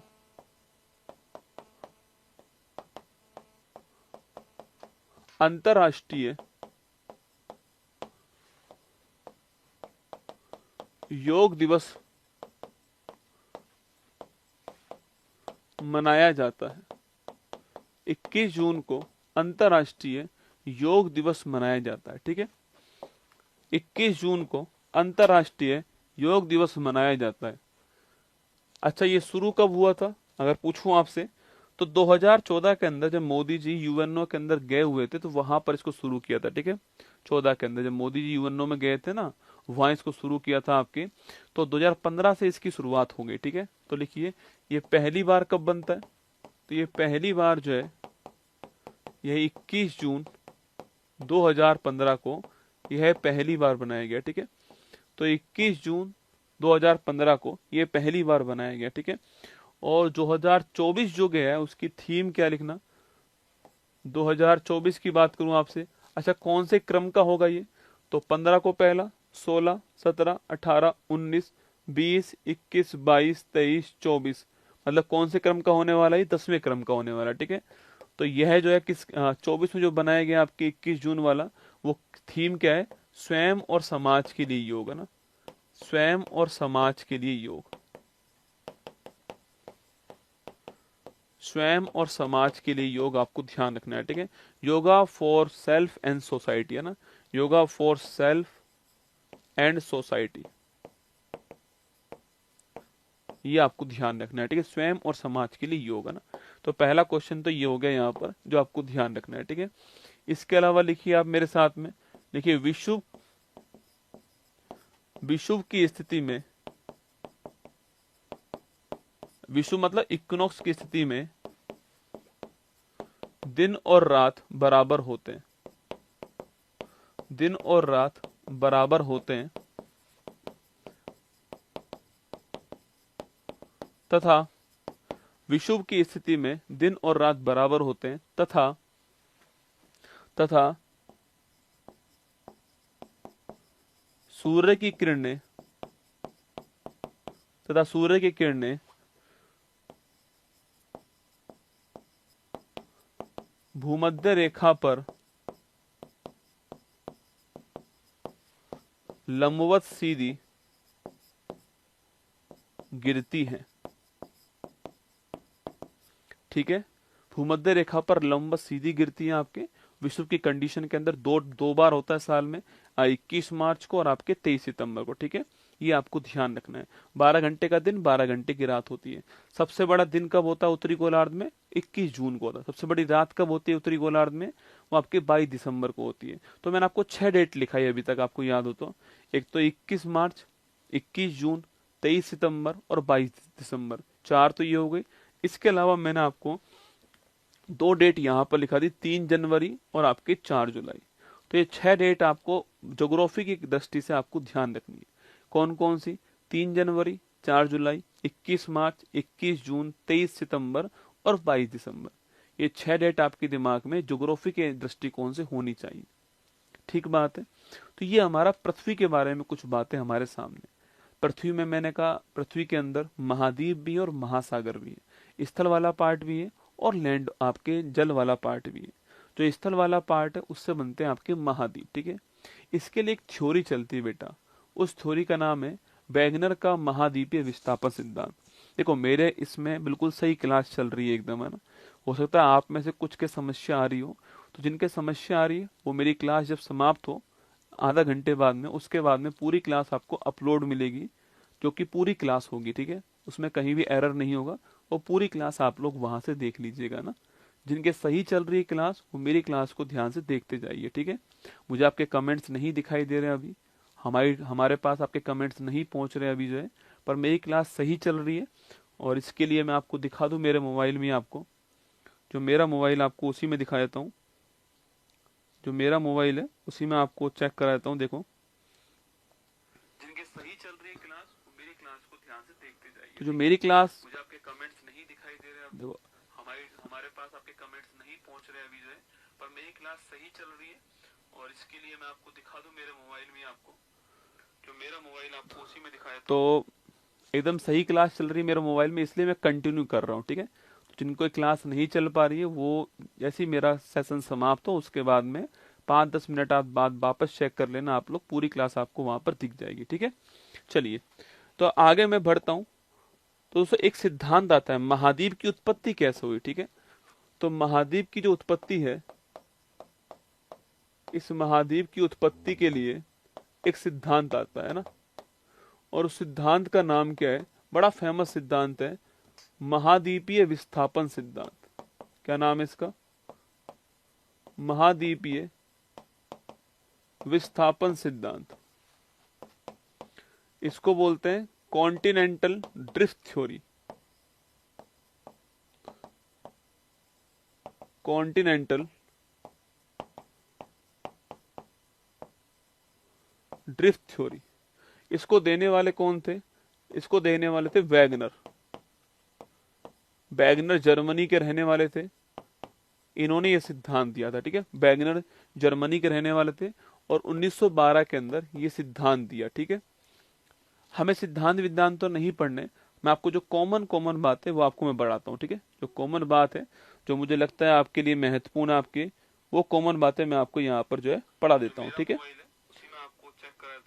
तो कॉमन जो बातें मैं आपको उसमें दिखाता हूँ। ठीक है, देखिए सबसे पहले दोस्तों यह हुआ था, सबसे पहले यह तय किया गया कि भाई पृथ्वी जो है ना, आज की पृथ्वी ऐसी नहीं थी। ठीक है, सबसे पहले एक पृथ्वी एकदम मतलब महाद्वीप वाद्वीप अलग नहीं थे, आपके सारे महाद्वीप जुड़े होते हैं, और एक बड़ा भूखंड था, उसका नाम था पेंजिया। क्या नाम था? पेंजिया। सबसे पहले एक पेंजिया था। ठीक है, सबसे पहले क्या था आपके? सबसे पहले पेंजिया था ना, ये था पेंजिया। ठीक है, एक बड़ा भूखंड था, एक बड़ा भूखंड था, इसका नाम है पेंजिया। यह बात बहुत पुरानी है, कार्बोनीफेरस युग की बात है। कब की बात है? कार्बोनीफेरस युग की बात है।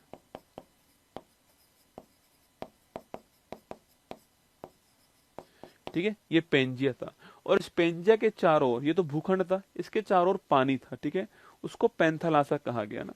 तो इसके चारों ओर जो पानी था उसे क्या बोला गया? इसे बोला गया पैंथालासा। तो जो पेंजिया था इसके चारों ओर क्या था, इसके चारों ओर पानी था, इसे क्या बोला गया, इसे बोला गया पैंथालासा। पैंथालासा ये जल वाला भाग है, ठीक है, और ये पेंजिया जो है ये स्थल वाला भाग है ना, लैंड है, ठीक है। कार्बोनिफेरस युग में क्या हुआ, ये आपके टूट गया, जो पेंजिया था इसमें विभाजन हुआ, टूट गया, तो इसका नॉर्थ भाग अलग हो गया और इसका साउथ भाग अलग हो गया, ठीक है। जो इसका नॉर्थ भाग जो अलग हुआ था आपके, जो इसका नॉर्थ भाग जो अलग हुआ था, ठीक है, जो इसका नॉर्थ भाग अलग हुआ था, ठीक है, इसे बोलते हैं अंगारा लैंड। ये इसका उत्तरी भाग था पेंजिया का, तो उत्तरी पेंजिया ये था, और ये था दक्षिणी पेंजिया, ठीक है। जो उत्तरी भाग था इसे बोला गया अंगारा लैंड, ठीक है। इसी का नाम लोरेंशिया था। ये लोरेंशिया आज भी हमें मिलेगा, जब मैं आपको दिखाऊंगा, जब महाद्वीप पढ़ाऊंगा तो वहां पर, ठीक है। और दक्षिणी जो भाग था इसका नाम था गोंडवाना लैंड, इसका नाम था गोंडवाना लैंड, ठीक है। जो उत्तरी भाग है इसका नाम अंगारा लैंड था, दक्षिणी भाग का नाम था आपके गोंडवाना लैंड, ठीक है। और इन दोनों के बीच में देखो, यह जल पहले ऐसे था, यहाँ पर जब ये टूटा तो ये सारा जल क्या है, इसके बीच में आ गया, ठीक है। तो इसके बीच वाला जो हिस्सा है, ये जो इसके बीच वाला जो हिस्सा है, इस हिस्से में जो जल आया वो क्या बना आपके 33 सागर, क्या बना 33 सागर बन गया। तो इसके बीच में जो जल था वो बन गया 33 सागर, ठीक है। फिर दोस्तों वापस इसमें वापिस ये टूटे, ठीक है, ये वाला भाग टूटा, ये वाला भाग भी टूटा।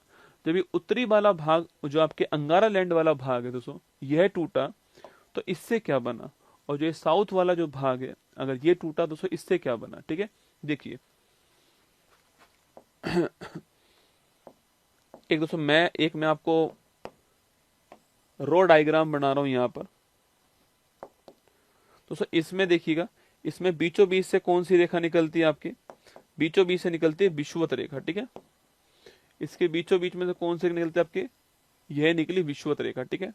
और इसके ऊपर से कौन सी रेखा जाती है आपके, मान लो ये गई कौन सी आपके 23.5 डिग्री रेखा, ठीक है। तो यह जो रेखा है यह है 23.5 डिग्री नॉर्थ, मतलब कर्क रेखा, ठीक है। ऐसा कहा गया है कि जो अंगारा लैंड है उसको टूटने से जो भाग बने वो इसके ऊपर वाले महाद्वीप है, ठीक है।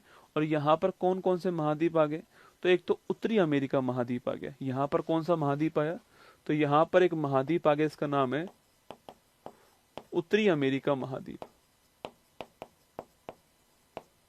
कौन सा महाद्वीप आ गया, उत्तरी अमेरिका महाद्वीप।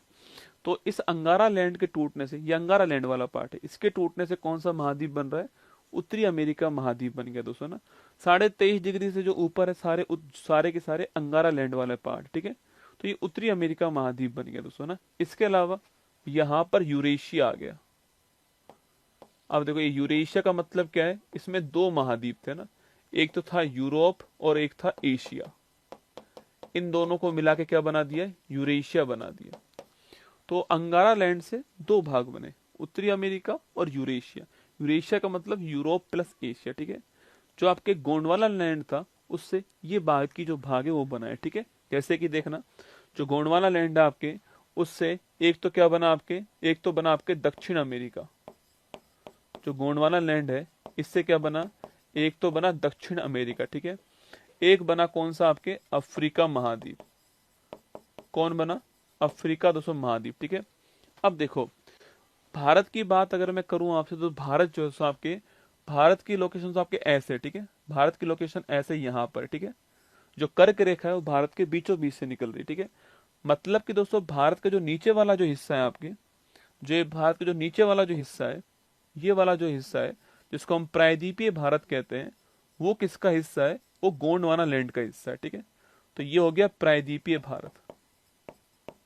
तो जो प्रायद्वीपीय जो भारत है बेटा, जो प्रायद्वीपीय भारत है, यह किसका हिस्सा हो गया, गोंडवाना लैंड का। क्यों हो गया आप समझ गए, क्योंकि इसके ऊपर तो अंगारा लैंड है, पर 23.5 डिग्री नीचे वाला गोंडवाना लैंड है। आपने सुना होगा प्रायद्वीपीय जो भारत है, दक्कन का जो पठार है, वो किसका हिस्सा है? गोंडवाना लैंड का हिस्सा है, ठीक है। इसके अलावा यहाँ पर कौन सा हो गया? ऑस्ट्रेलिया, तो ऑस्ट्रेलिया भी इसी का हिस्सा है, ठीक है। और यहाँ कौन सा हो गया? अंटार्कटिका, तो अंटार्कटिका भी किसका हिस्सा है? इसी का हिस्सा है। तो जो ब्लैक ब्लैक में मैंने लिखा है, वो सारा ब्लैक वाला किसका हिस्सा है? जो ब्लैक मैंने लिखा हुआ है यहाँ पर, यह सारा गोंडवाना लैंड है। गोंडवाना लैंड के टूटने से ब्लैक ब्लैक वाला बना है, ठीक है। और जो रेड वाला मैंने लिखा है यहाँ पर, यह क्या है? आपके अंगारा लैंड। तो रेड वाला क्या हो गया? अंगारा लैंड हो गया, ठीक है। तो रेड वाला अंगारा लैंड हो गया, और जो ब्लैक वाला वो क्या हो गया आपके? वो गोंडवाना लैंड हो गया। तो रेड वाला अंगारा लैंड है और ब्लैक वाला गोंडवाना लैंड है। सबसे पहले पेंजिया था, उसके चारों ओर क्या था? पैंथलासा था ना, समुद्र। कार्बोनिफेरस युग की बात है। पेंजिया टूटता है, 2 भाग में टूटता है, अंगारा लैंड में और गोंडवाना लैंड में। जो अंगारा लैंड और गोंडवाना लैंड था, इसके बीच में 33 सागर आता है। जो अंगारा लैंड है वो भविष्य में फिर टूटता है और उससे उत्तरी अमेरिका और यूरेशिया बनता है। जो गोंडवाना लैंड है वो फिर टूटता है, उससे दक्षिण अमेरिका, अफ्रीका, प्रायद्वीपीय भारत, ऑस्ट्रेलिया और अंटार्कटिका बनते हैं। तो एक बार मैं इसको आपको लिखा भी देता हूँ, ठीक है। ये तो मैंने मैप में समझा दिया आपको।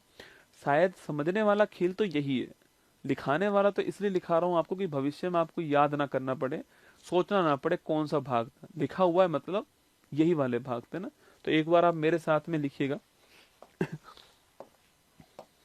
एक नोट लिख दीजिए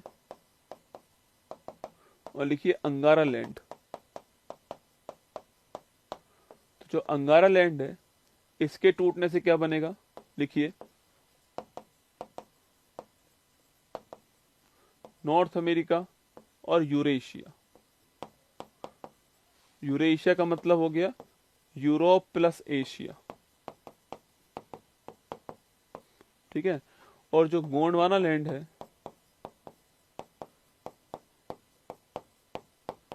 इससे क्या बना? इससे बना साउथ अमेरिका महाद्वीप। इसके अलावा बना कौन सा? आपके अफ्रीका महाद्वीप। इसके अलावा प्रायद्वीपीय भारत। इसके अलावा ऑस्ट्रेलिया। और इसके अलावा अंटार्कटिका। तो ये सब किससे बने आपके? ये सारे गोंडवाना लैंड से बने, ठीक है। ये सारे किससे बने आपके? गोंडवाना लैंड से बने। तो अंगारा लैंड और गोंडवाना लैंड 2 पार्ट में आपके डिवाइड हो गया, ठीक है। नॉर्थ अमेरिका, यूरेशिया अंगारा लैंड में आए, साउथ अमेरिका, अफ्रीका, प्रायद्वीपीय भारत, ऑस्ट्रेलिया, अंटार्कटिका कहाँ पर आ गए? ये गोंडवाना लैंड दोस्तों यहाँ पर आ गए, ठीक है। अब जो महाद्वीप हैं, इन महाद्वीप का हम क्रम जानते हैं। क्षेत्रफल के अनुसार कैसे क्रम है आपके? कौन सबसे बड़ा है एरिया में, कौन छोटा है, और पॉपुलेशन के हिसाब से क्रम क्या है? तो 2 क्रम होंगे, क्षेत्रफल के अनुसार और पॉपुलेशन के अनुसार। तो लिखिए मेरे साथ में, जो महाद्वीप है, इन महाद्वीप का क्रम पढ़ रहे हैं हम लोग, है ना, ठीक है। और क्रम कैसा है जो मैं पढ़ा रहा हूं आपको? वो है अवरोही क्रम, मतलब कि डिसेंडिंग ऑर्डर, मतलब कि घटता हुआ क्रम। घटते हुए क्रम में सबसे बड़ा सबसे पहला आएगा, छोटा सबसे बाद में आएगा, ठीक है। तो एक तो लिखिए क्षेत्रफल के अनुसार, एरिया वाइज क्या है? देखो सबसे बड़ा जो महाद्वीप जो एरिया के हिसाब से सबसे बड़ा महाद्वीप, एरिया हो चाहे पॉपुलेशन हो, दोनों में फर्स्ट सेकंड आपके एशिया और अफ्रीका है, ठीक है। तो लिखिए एशिया, हिंदी में लिख दीजिए एशिया महाद्वीप। सेकंड नंबर पे अफ्रीका महाद्वीप। चाहे पॉपुलेशन हो और चाहे एरिया वाइज हो, दोनों में पहले स्थान दूसरा स्थान एशिया अफ्रीका महाद्वीप। पॉपुलेशन में तीसरा स्थान, क्योंकि यूएस से बड़ा देश और कनाडा बड़ा देश कहाँ पर? नॉर्थ अमेरिका में आते हैं, इसलिए एरिया वाइज देखोगे तो आप नॉर्थ अमेरिका और यूएसए और कनाडा नॉर्थ अमेरिका में, इसलिए नॉर्थ अमेरिका नंबर 3rd पर है। तो लिखिएगा उत्तरी अमेरिका, तीसरे स्थान पर एरिया वाइज देश कौन सा है? उत्तरी अमेरिका देश है, ठीक है। एरिया वाइज महाद्वीप आपके उत्तरी अमेरिका ना। इसके बाद जो इसका नीचे वाला दक्षिण अमेरिका वाला पार्ट है वो हो गया। तो सेकंड स्थान किसका है? दक्षिण अमेरिका जो है इसका सेकंड स्थान है, ठीक है। तो एशिया, अफ्रीका, उत्तरी अमेरिका, दक्षिण अमेरिका। इसके बाद अंटार्कटिका। अंटार्कटिका दोस्तों आपके एरिया तो बहुत बड़ा है पर लोग नहीं रहते, पॉपुलेशन नहीं अंटार्कटिका में, पर एरिया बड़ा है। तो नंबर 5 लिखिए अंटार्कटिका। अंटार्कटिका।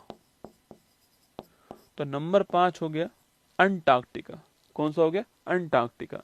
इसके बाद आ गया यूरोप, और फिर लास्ट नंबर आ गया ऑस्ट्रेलिया। तो कभी सवाल पूछे कि भाई एरिया वाइज सबसे छोटा महाद्वीप कौन सा है? ऑस्ट्रेलिया। इसी को ओशेनिया बोलते हैं ना। अब ये आगे हम पढ़ाएंगे जब आपको ऑस्ट्रेलिया, तो ओशेनिया कहते हैं ऑस्ट्रेलिया। और जो आसपास के देश हैं आपके फ्रेंच पोलिनेशिया, फिजी, किरिबाती, ये सारे जो देश मिलकर आपको बनाते हैं आपके ओशेनिया, ठीक है। तो ये नंबर 7 पर आ गया। तो एशिया, अफ्रीका, उत्तरी अमेरिका, दक्षिण अमेरिका, अंटार्कटिका, यूरोप, ऑस्ट्रेलिया, ये क्षेत्रफल के अनुसार क्रम है, एरिया वाइज क्रम है, ठीक है। अगर पूछूं आपसे, इसके अलावा पूछे आपसे कि भाई जनसंख्या पूछूं आपसे, पॉपुलेशन पूछे, इसके अनुसार क्रम कौन सा लिखना, तो पॉपुलेशन में जो पहला स्थान आपके वो किसका है? मैंने कहा ना एशिया का है, ठीक है। भारत, चीन इसी के अंदर है ना। दूसरा स्थान भी किसका है? अफ्रीका, ठीक है।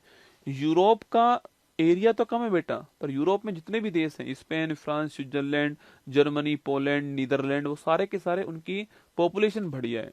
तो यूरोप का एरिया कम है, पॉपुलेशन अधिक है, ठीक है। तो लिखना नंबर 3 हो गया आपका यूरोप। तो पॉपुलेशन में नंबर 3 आपका यूरोप हो गया, ठीक है। चौथे पर यूएसए, जिसके अंदर आपके नॉर्थ अमेरिका। चौथे पर हो गया आपका नॉर्थ अमेरिका ना। तो नंबर 3 पर यूरोप, चौथे पर नॉर्थ अमेरिका, पांचवें पर, इनको हमेशा क्रम से लिखना है, ठीक है, दोनों में।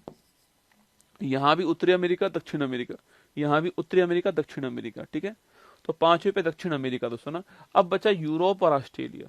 आप सभी जानते हैं कि भाई सॉरी, अब बचा ऑस्ट्रेलिया और अंटार्कटिका। आप सभी जानते हैं अंटार्कटिका में तो लोग रहते नहीं है, तो ऑस्ट्रेलिया नंबर 6 पे आ गया, ठीक है। तो नंबर 6 पे इनको याद नहीं करना होता है। जब आप मेरे साथ पढ़ोगे तो आप लगातार पढ़ने पर आपको ये समझ आ जाएगा कि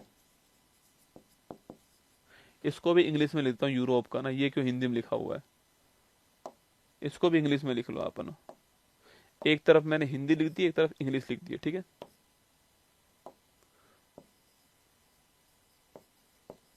तो इसका सही क्रम है ना, क्षेत्रफल के अनुसार क्रम और आपकी जो पॉपुलेशन है उसके अनुसार क्रम। क्षेत्रफल में एशिया, अफ्रीका, उत्तरी अमेरिका, दक्षिण America, Antarctica, Europe, Australia. Population में Asia, Africa, Europe, North America, South America, Australia, Antarctica. तो एकदम सही क्रम है। अंटार्कटिका में दोस्तों आपके यहाँ तो जनसंख्या रहती नहीं है, ठीक है, जनसंख्या विहीन है। जनसंख्या विहीन कौन सा है? वो अंटार्कटिका है। यहाँ पॉपुलेशन नहीं रहती अंटार्कटिका में ना, जनसंख्या विहीन क्षेत्र है। कौन सा? अंटार्कटिका। तो जो महाद्वीप है, इस महाद्वीप के क्रम की बात करूं मैं आपसे, घटता हुआ क्रम बताऊं तो क्षेत्रफल में Asia, Africa, north America, South America, Antarctica, Europe, Australia. अगर यहाँ जनसंख्या की बात करूं आपसे तो Asia, Africa, Europe, North America, South America, Australia, Antarctica, ठीक है। ये आपके क्रम हो गया इन महाद्वीप का। सबसे पहले हम सबसे जो नॉर्थ में उसको चालू करते हैं। सबसे जो ऐसे चालू करेंगे, यहां से ऐसे पढ़ेंगे आगे, ठीक है। सबसे पहले नॉर्थ अमेरिका पढ़ेंगे, फिर साउथ अमेरिका पढ़ेंगे, फिर अफ्रीका महाद्वीप पढ़ेंगे, फिर आपका ऑस्ट्रेलिया पढ़ लेंगे, फिर यूरोप पढ़ेंगे और फिर एशिया पढ़ेंगे, ठीक है। ऐसे चलने वाले हैं ना।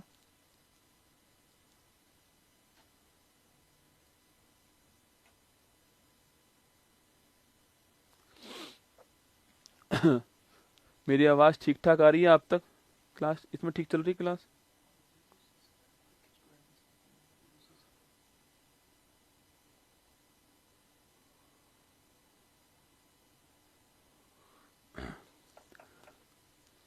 अच्छा, किस किस का क्लास ठीक चल रहा है एक बार कमेंट करो मुझे। किस किस का क्लास ठीक चल रहा है एकदम? देखो एक्चुअली में क्या है, बच्चों की संख्या जो है ना वो 6 डिजिट के अंदर है ना, समझ रहे हो? बच्चों की संख्या 6 डिजिट में है, ठीक है। आप काउंटिंग करना कितने होंगे। मतलब कमेंट जो आ रहे हैं ना, 11,431 कमेंट एक सेकंड में आ रहे हैं। कितने कमेंट आ रहे हैं एक सेकंड में? 11,431 जो कमेंट है, इतने कमेंट आ रहे हैं। अब आप देखो, एक्चुअली में क्या है कि ये बहुत बड़ा बैच है ना, मतलब विशाल का है बैच कह सकते हैं इसको। 6 डिजिट के अंदर बच्चा है इसके अंदर, और 11,431, 459 हो गए अब तो। 11,459 कमेंट आ रहे हैं। अब सोचो, मैं अगर आपके कमेंट पे ध्यान दूं तो मैं पढ़ा नहीं पाऊंगा ना। इसलिए मैं ऐसा मान के चल रहा हूं। देखो, मतलब ऐप में ये पहली बार हो रहा है ना, पहली बार क्लास हो रही है, ठीक है। मतलब ये वाले बैच की तो 2 क्लास तो यूट्यूब पर हुई थी, ऐप में पहली बार हो रही है। कल देखना, कल बिल्कुल सही हो जाएगा एकदम। जो भी समस्या आज आ रही होंगी, मैंने टीम को फोन करा आपके सामने कि मेरा समस्या दूर करो, पर मैं क्लास छोड़ नहीं रहा हूँ, क्योंकि मैं जानता हूँ कि जब 1.5 घंटा समाप्त हो जाएगा ना, उसके बाद देखने वालों की संख्या, अभी 10% लोग देख रहे हैं, 90% लोग बाद में देखने वाले, तो उनको पूरी क्लास मिलेगी। जब आप दोबारा देखोगे बाद में तो आपको पूरी क्लास मिलेगी, ठीक है। चाहे मेरी कहीं पर रुकी हो क्लास, नहीं रुकी हो, उससे फर्क नहीं पड़ता है। जब आप बाद में देखोगे तो क्लास एकदम पूरी आपको मिलने वाली है ना, ठीक है। तो चलो आगे बढ़े। लगातार चल रहा है सर, एक बार भी नहीं रुका है मेरा, ठीक है। क्लास बार बार रुक रही है मेरी, हाँ हो सकता है पूजा जी, नेटवर्क इशू है, हो सकता है। लाइव से थोड़ा पीछे चल रहे हैं, वो पीछे ही चलते हैं ना, 10 सेकंड पीछे चलते हो, ठीक है।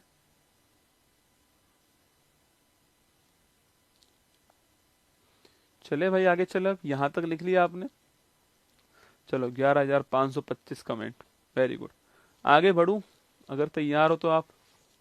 ठीक है, अब देखो, अब शुरू करते हैं हम लोग नॉर्थ अमेरिका महाद्वीप। तो लिखिएगा, पहला जो महाद्वीप है हमारा, वो है उत्तरी अमेरिका महाद्वीप।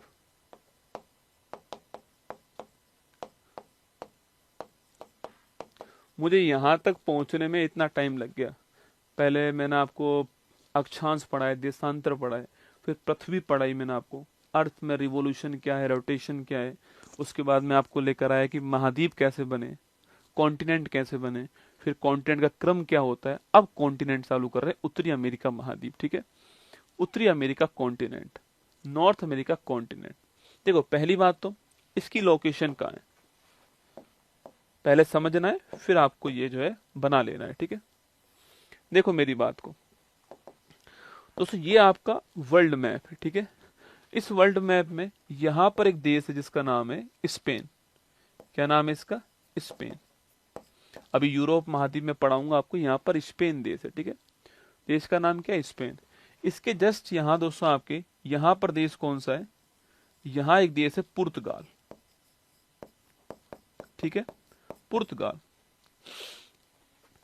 आज से लगभग 800-900 साल पहले, 1000 साल पहले मान लो आप मोटा माटी दोस्तों, आज से 1000 साल पहले भौगोलिक मार्ग की खोज शुरू हुई। मतलब नई नई जगह खोजने की होड़ लगी हुई थी, और उस होड़ में 2 बड़े महत्वपूर्ण देश थे, वो थे स्पेन और पुर्तगाल। ये नए नए आपकी जगह खोजने के लिए जा रहे थे ना। तो स्पेन से निकला कोलंबस। कौन निकला? कोलंबस। तो स्पेन, इन दोनों को बोला गया कि जो स्पेन वाले हैं, इनको बोला गया कि आपको इधर जाना है, ठीक है। स्पेन वालों को बोला कि आपको तो इधर गति करनी है, आप पश्चिम की ओर जाओ, ठीक है। और जो पुर्तगाल वाले हैं, इनको बोला कि आप पूरब की ओर जाओ, आप ईस्ट की ओर जाओ। इनको बोला आप वेस्ट की ओर जाओ, इनको बोला आप ईस्ट की ओर जाओ। तो पुर्तगाल की तरफ से निकला कौन? Vasco D gamma. कौन निकला? Vasco D gamma. अच्छा, पहले स्पेन वाला निकला दोस्तों ना, जो स्पेन है इसकी ओर से निकला कौन? कोलंबस। तो स्पेन की ओर से कौन निकला? कोलंबस। तो जो स्पेन है इसकी ओर से कौन निकलता है? कोलंबस निकलता है। तो स्पेन की ओर से कौन निकला? कोलंबस निकला, ठीक है। ये इधर की ओर गति कर रहा है, ठीक है। अब इसको कहा गया था कि भाई जहां पर मसाले वसाले मिलेंगे ना, वो इंडिया है। इनको बोला गया जहां मसाले वसाले होंगे वो इंडिया है दोस्तों ना। अब ये दिमाग में लेकर चल रहे थे कि हमें इंडिया मिलेगा, ठीक है। इसने, स्पेन वाले ने कहा कि पृथ्वी गोल है, जहां से चालू करूंगा वहीं पर वापस आ जाऊंगा। तो ये घूमना स्टार्ट करा पश्चिम से पूरब की ओर, ठीक है। दोस्तों ये आगे बढ़ा, आगे बढ़ती दोस्तों, यहां पर क्या हुआ, इसको यहां पर मसाले मिल गए इसको ना, ये आगे बढ़ा और यहाँ पर इसको मसाले मिल गए दोस्तों ना, कहाँ पर, यहाँ पर, ठीक है। तो यहाँ पर आपको इस लोकेशन पे इसको क्या मिल गए, मसाले मिल गए, ठीक है।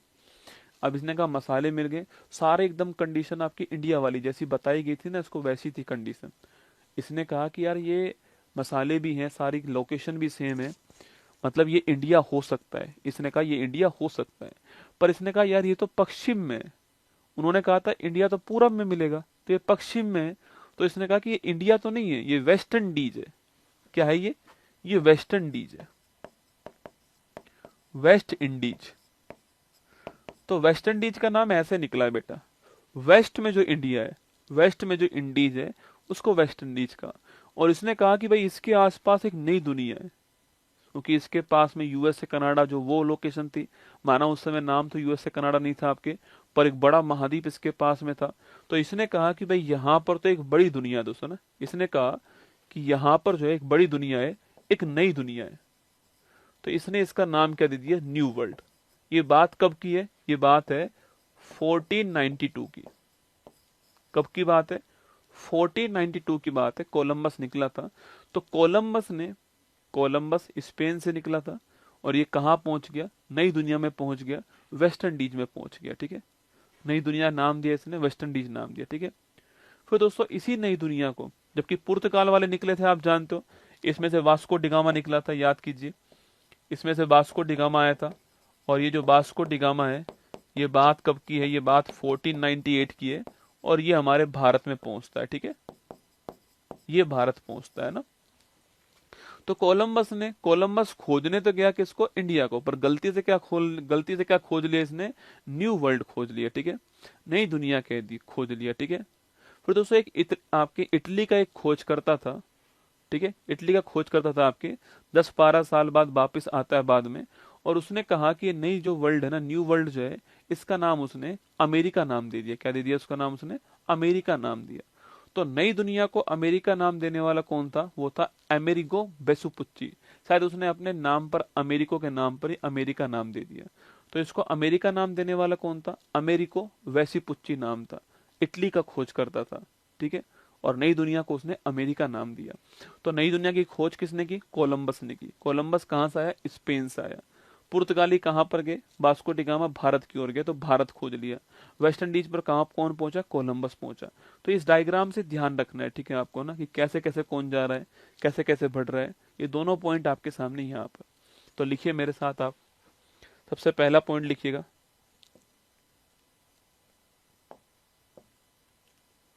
चलो आगे लिख लो, एक नोट लिखना मेरे साथ और लिखिएगा,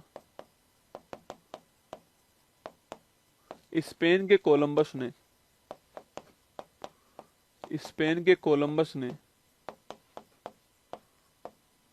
1492 में, स्पेन के कोलंबस ने 1492 में नई दुनिया, न्यू वर्ल्ड की खोज की, जिसे इटली के खोजकर्ता अमेरिगो वेसुपुच्ची ने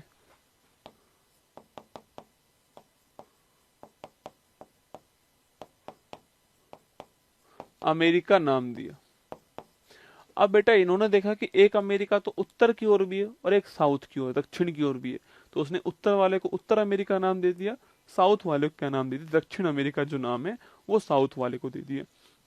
तो ये दो पार्ट हो गए, उत्तरी अमेरिका और दक्षिण अमेरिका, ठीक है।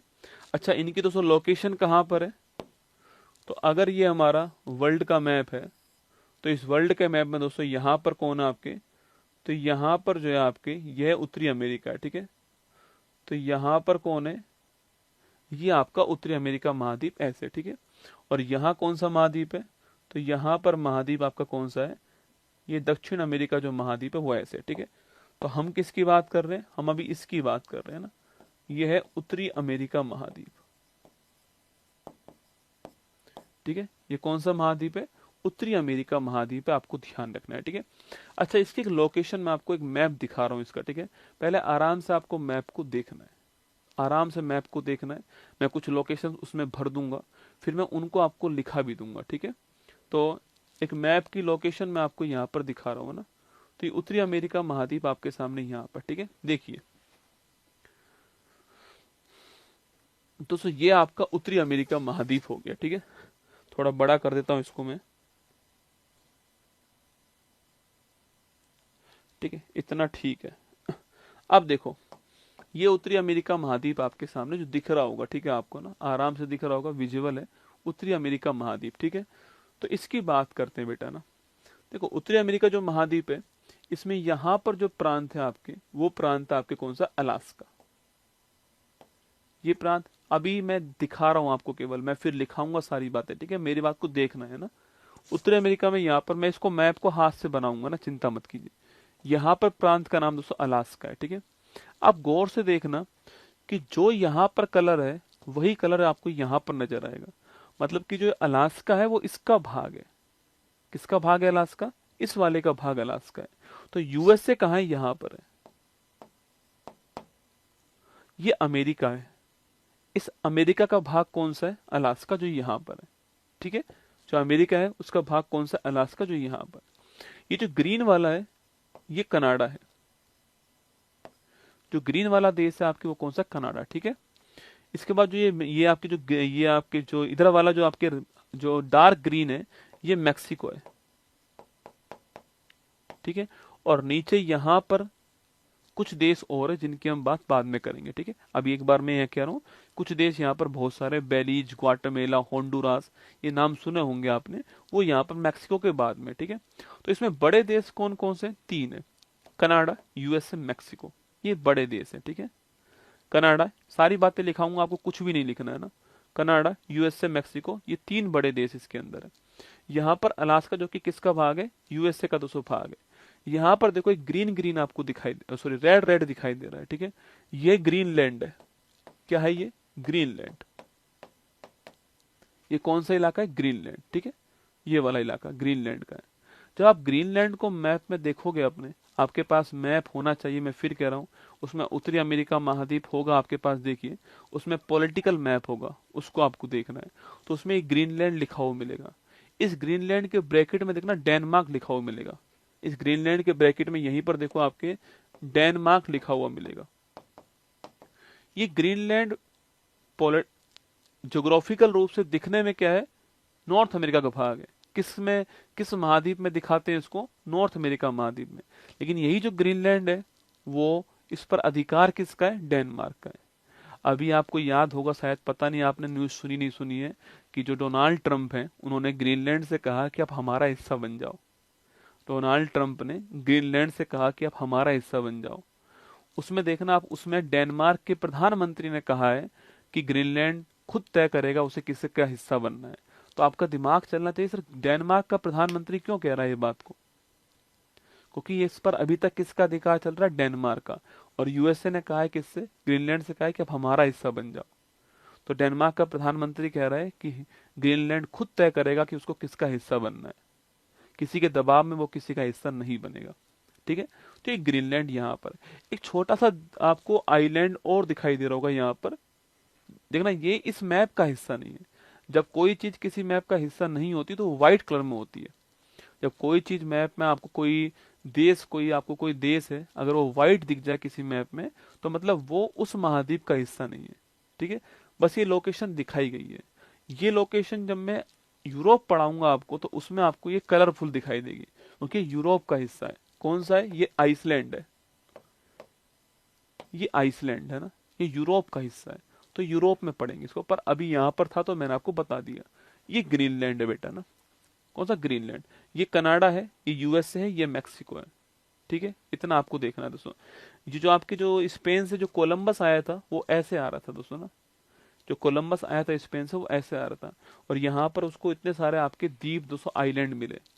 ठीक है, इतने सारे द्वीप आइलैंड मिले, जो द्वीप हैं आपके वो इतने सारे उसको मिल गए। ठीक है, इसमें दोस्तों जो रेड वाला जो दिखाई दे रहा है आपको, ये क्यूबा है। आपके मैप में भी चेक को आपको मिल जाएगा। जो रेड वाला यहाँ पर आपको दिखाई दे रहा है क्यूबा महाद्वीप है। कौन सा है? क्यूबा देश है ना। क्यूबा गन्ने के लिए, चीनी के लिए बड़ा फेमस देश है ना क्यूबा। ठीक है, तो उसके बाद ये आगे बढ़ते जा रहे हैं, बहुत सारे देश यहाँ पर, सुना, बहुत सारे देश यहाँ पर है। ये ऐसे तो बढ़ता जाएगा ऐसा ना, बहुत सारे देश है। ठीक है, तो यहाँ पर मैप में लिखा हुआ मिलेगा आपको लेसर एंटलीज।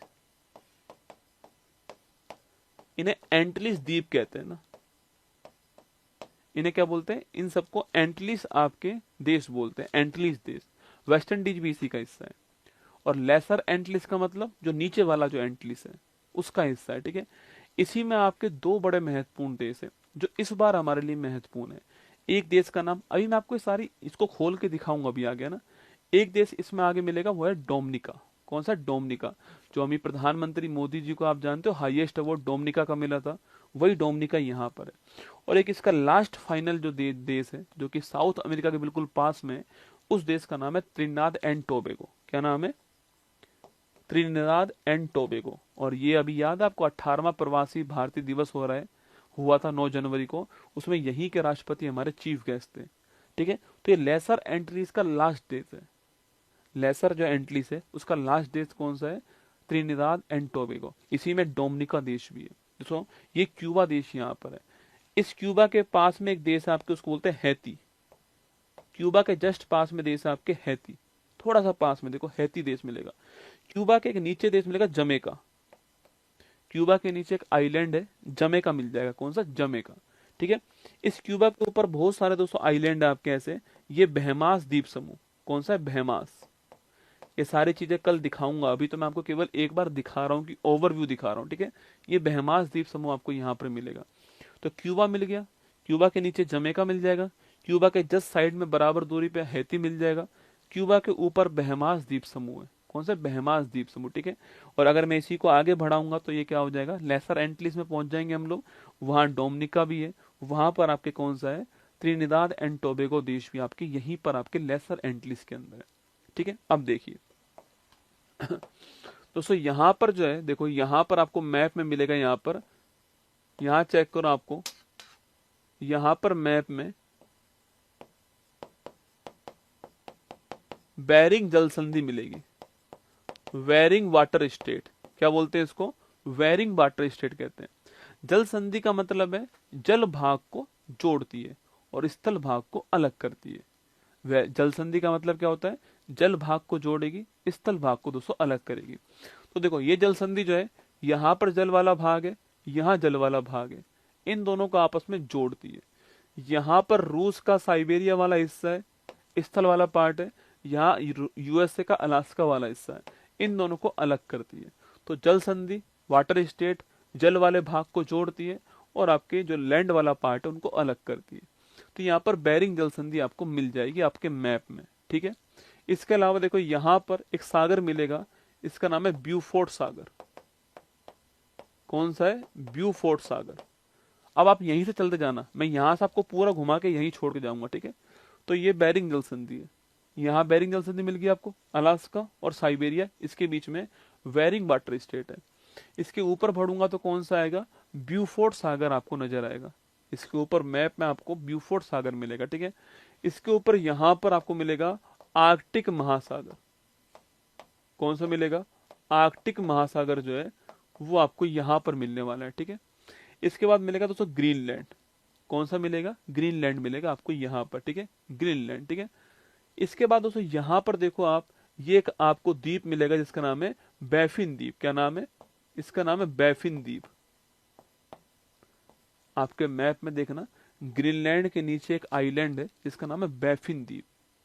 क्या नाम है दोस्तों? बैफिन द्वीप। ठीक है, और साथियों ग्रीनलैंड और बैफिन द्वीप के बीच में यहां पर एक जल संधि है। इसे क्या बोलते हैं? इसको बोलते हैं डेविस जल संधि। क्या बोलते हैं? आपको कुछ नहीं करना, आपको बस केवल मैप में देखना है। इसे बोलते हैं डेविस जल संधि। क्या बोलते हैं? डेविस जल संधि। सवाल पूछेगी भाई विश्व की सबसे चौड़ी जल संधि कौन सी है? वो कौन सी है? वर्ल्ड वाइडेस्ट वाटर स्टेट कौन सी है? डेविस जल संधि। कौन सी? डेविस जल संधि। तो ग्रीनलैंड, बैफिन द्वीप, बीच में डेविस जल संधि। इस डेविस जल संधि के इधर देखोगे आप तो यहाँ पर मिलेगा बैफिन सागर, बैफिन सी, ठीक है, बैफिन सी, और यहां मिलेगा लेब्राडोर सागर। कौन सा मिलेगा? लेब्राडोर सागर। तो अभी मैंने कहा जल संधि का मतलब क्या है? जल वाले भाग को जोड़ती है। तो बैफिन सागर को लेब्राडोर सागर से जोड़ने वाली जल संधि कौन सी है? डेविस जल संधि। या फिर बैफिन द्वीप को ग्रीनलैंड से अलग करने वाली जल संधि कौन सी है? वो है आपके डेविस जल संधि। ठीक है, हम पहुंच गए कहां पर? लेब्राडोर सागर में पहुंच गए। ठीक है, अब सो इस बैफिन द्वीप के यहां देखो अंदर की साइड जो है, ये जो जगह है इसे बोलते हैं हडसन की खाड़ी। क्या बोलते हैं? हडसन की खाड़ी कहते हैं इसको। बैफिन के जो अंदर की ओर जो खाड़ी है उसको बोलते हैं Hudson Bay, bay of Hudson कहते हैं, हडसन की खाड़ी कहते हैं। ठीक है, अब दोस्तों आगे बढ़ो। इस हडसन की खाड़ी के बगल में इस कनाडा देश का एक प्रांत है, इसका नाम है क्यूबेक। क्या नाम है? क्यूबेक। तो जो हडसन की खाड़ी है इसके बगल में एक प्रांत है क्यूबेक। कौन सा प्रांत है? क्यूबेक प्रांत। इस हडसन के पास में एक प्रांत कौन सा है? क्यूबेक दोस्तों। कौन सा? क्यूबेक। ठीक है, दोस्तों इस क्यूबेक के बाद में एक यहां पर जो आइलैंड है इसे बोलते हैं क्या? न्यू फाउंडलैंड। क्या बोलते हैं? न्यू फाउंडलैंड। ये नाम आप सुनोगे मेरे मुंह से ना, अगले 3-4 दिन नाम सुनोगे, इसलिए सुना रहा हूं। ठीक है, न्यू फाउंडलैंड। आप कभी सुना है कि न्यू फाउंडलैंड के पास में एक बैंक है जॉर्ज बैंक नाम से, जो कि मछली उत्पादन की एक बड़ी फेमस बैंक है। तो आपको ये पता होना चाहिए न्यू फाउंडलैंड कहां पर। ठीक है, इसी के पास में जॉर्ज बैंक है। और जॉर्ज बैंक जो है किसके लिए? मछली उत्पादन के लिए। सॉरी, ग्रैंड बैंक है ना, ग्रैंड बैंक है। और जो ग्रैंड बैंक है ये मछली उत्पादन के लिए बड़ी फेमस बैंक है। ये न्यू फाउंडलैंड के पास में। ठीक है, तो यहाँ पर न्यू फाउंडलैंड है। कौन सा द्वीप है? न्यू फाउंडलैंड। ये न्यू फाउंडलैंड में कौन सा बैंक है? ग्रैंड बैंक है। तो इस न्यू फाउंडलैंड के अंदर की ओर देखो, यहाँ पर जो है इस न्यू फाउंडलैंड के अंदर की ओर एक खाड़ी मिलेगी आपको जिसका नाम है सेंट लॉरेंस की खाड़ी। सेंट लॉरेंस की खाड़ी। न्यू फाउंडलैंड के अंदर की ओर खाड़ी कौन सी है? यहाँ पर अंदर की ओर खाड़ी है सेंट लॉरेंस की खाड़ी। देखो, हमने यहां से चालू किया था बेरिंग सागर से, बेरिंग जल संधि से। उसके बाद ब्यूफोर्ट सागर दिखाया मैंने आपको। उसके बाद आर्कटिक महासागर दिखाया मैंने। फिर ग्रीनलैंड दिखाया। उसके बाद बैफिन द्वीप दिखाया। फिर डेविस जल संधि मैंने दिखाई आपको। डेविस के इधर बैफिन सागर है, इसके इधर लेब्राडोर सागर है, उधर आइसलैंड दिखा दिया मैंने आपको। फिर बैफिन के अंदर हडसन की खाड़ी दिखाई मैंने आपको।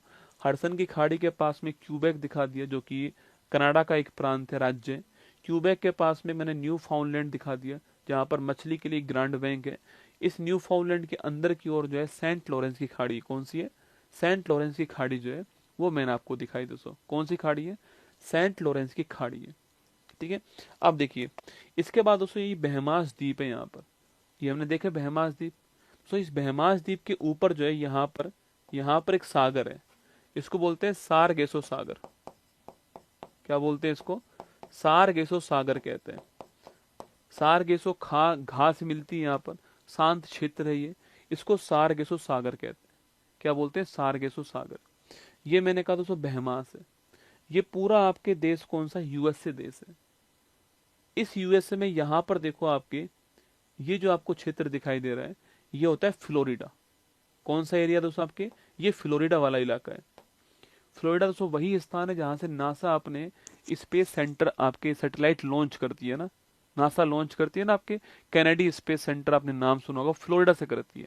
तो ये फ्लोरिडा स्थान यहाँ पर है और यहाँ पर बहमास स्थान है। ठीक है, और दोस्तों ऊपर की ओर देखो यहाँ पर आपको मिलेगा कौन सा? बरमूडा। बहमास के ऊपर देखो बरमूडा स्थान मिलेगा। इस बरमूडा पर इंग्लैंड का अधिकार है, बगैर ब्रैकेट में आपको यूके लिखा हुआ मिलेगा। तो बहमास के ऊपर बरमूडा स्थान है। बरमूडा के ऊपर किसका अधिकार है? इंग्लैंड का अधिकार है। और दोस्तों यहां पर देखिए आप गौर से देखो दोस्तों, आपके बरमूडा, बहमास और फ्लोरिडा, इन तीनों के बीच ट्राइंगल बनेगा, त्रिभुज बनेगा। किसके बीच में? बरमूडा, फ्लोरिडा और आपके बहमास। इसे ही बोलते हैं बरमूडा ट्राइंगल। नाम सुना आपने? जहां पर जहाज डूब जाते हैं, सुना होगा आपने, जहां का ग्रेविटेशन बहुत तगड़ा है, और ये बरमूडा ट्राइंगल है। ये बरमूडा ट्राइंगल यहाँ पर है। बरमूडा, बहमास और फ्लोरिडा, इनके बीच में ट्राइंगल कौन सा है? बरमूडा ट्राइंगल है। कौन सा है? Bermuda triangle. ठीक है, तो ये फ्लोरिडा आपने देख लिया। इसके बाद दोस्तों यहाँ पर जो जल है आपकी, जो पानी है, इसको बोलते हैं मैक्सिको की खाड़ी। क्या बोलते हैं? मैक्सिको की खाड़ी कहते हैं इसको, ठीक है। इधर देश मैक्सिको हो गया, ये उसकी खाड़ी हो गई, ठीक है। दोस्तों यहाँ पर देखो, ये मैक्सिको का हिस्सा है और ये क्यूबा है।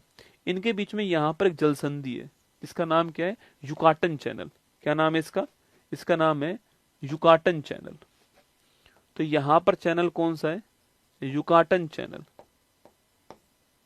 युकाटन चैनल कहाँ पर है? मैक्सिको और क्यूबा के बीच में युकाटन चैनल।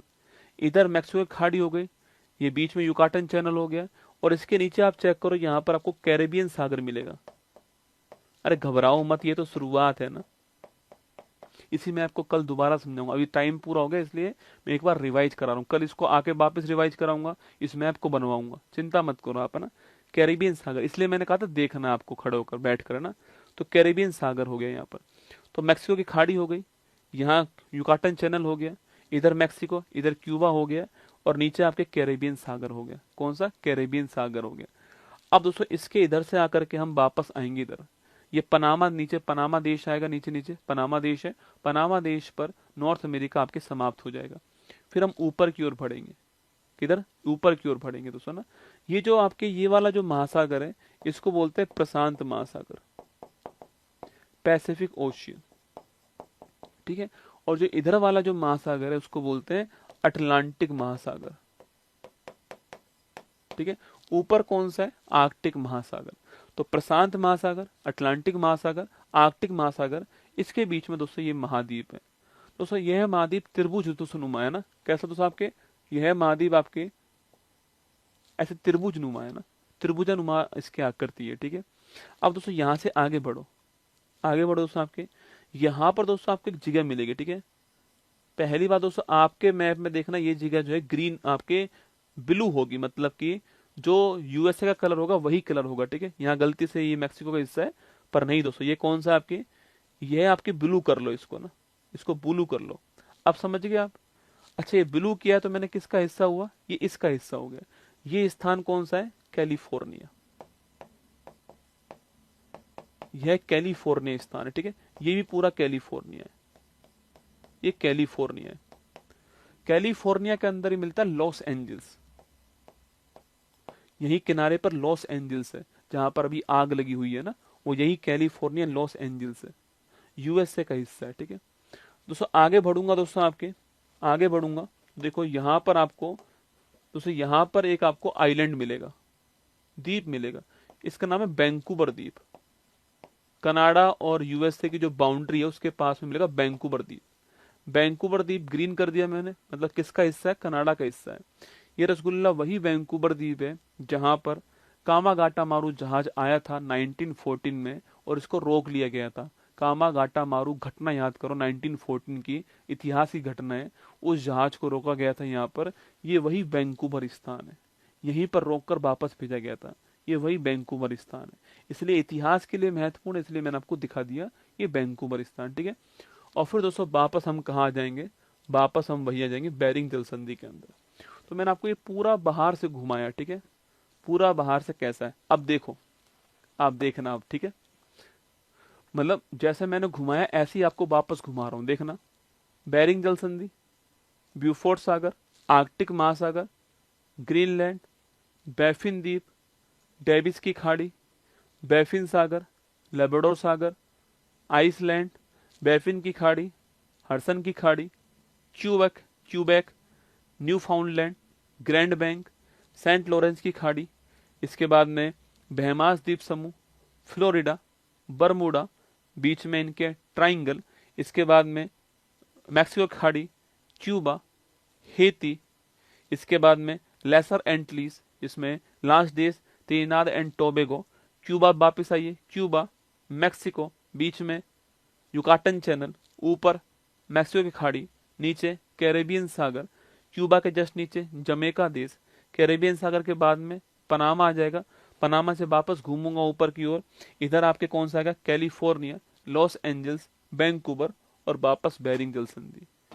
तो ये पूरा ऐसे घूम के नॉर्थ अमेरिका महाद्वीप बनता है ना।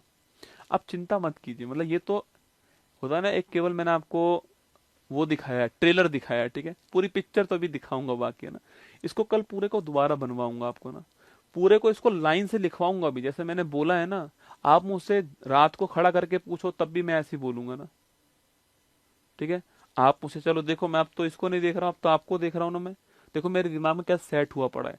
अब आपके दिमाग में भी आंखें बंद कर लो आप, और देखना एक आध लोकेशन तो आपके दिमाग में भी आएगी बेटा।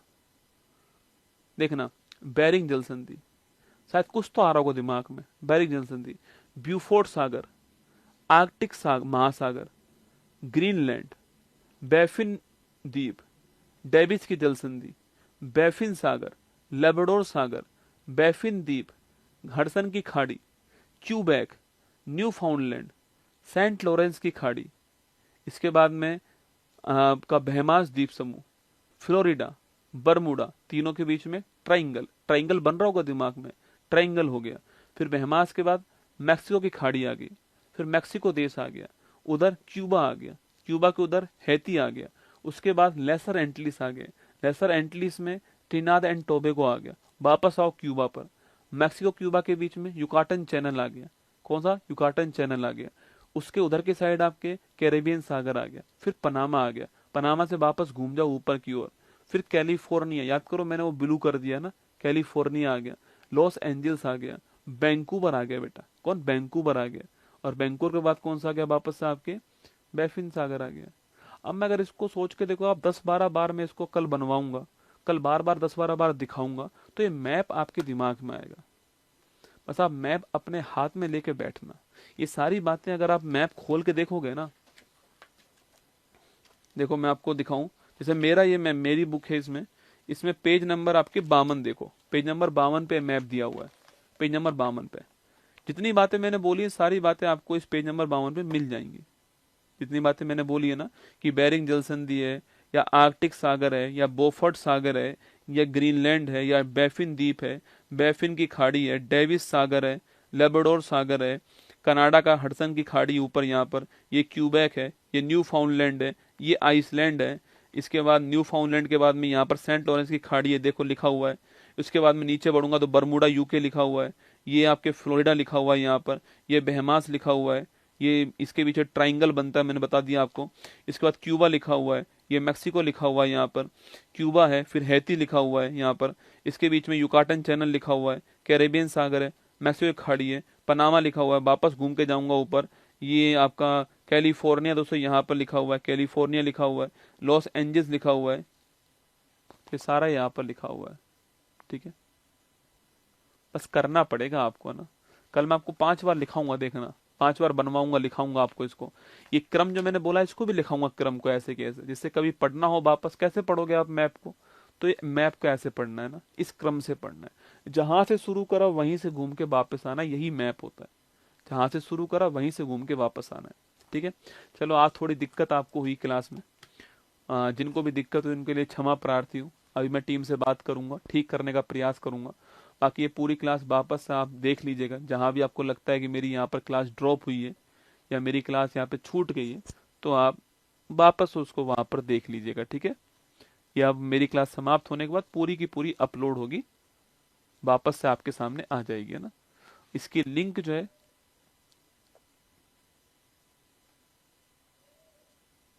अरे ये तो ऊपर ऊपर से दिखाया है मैंने, बाहर अभी तो अंदर घुसा ही नहीं हुआ ना, ये तो ऊपर से दिखाया है, अंदर तो अभी बाकी है ना, ठीक है। अभी तो मतलब ये तो शुरुआत है रे, वो तो टाइम एंड हो गया इसलिए मैंने आपको, वरना मैं अपने हाथ से बना के आपको सारी लोकेशन लिखवाऊंगा वहां पर, ठीक है। चिंता मत करो आप, कल आपको नॉर्थ अमेरिका महाद्वीप पूरा याद होगा, ये मेरा वादा रहा आपसे, ठीक है। चलो तो ऑल दी बेस्ट। शाम को 3 बजे जिनकी क्लास है स्टैटिक जीके वाली, उनका स्वागत 3 बजे, है ना। जय हिंद, थैंक यू।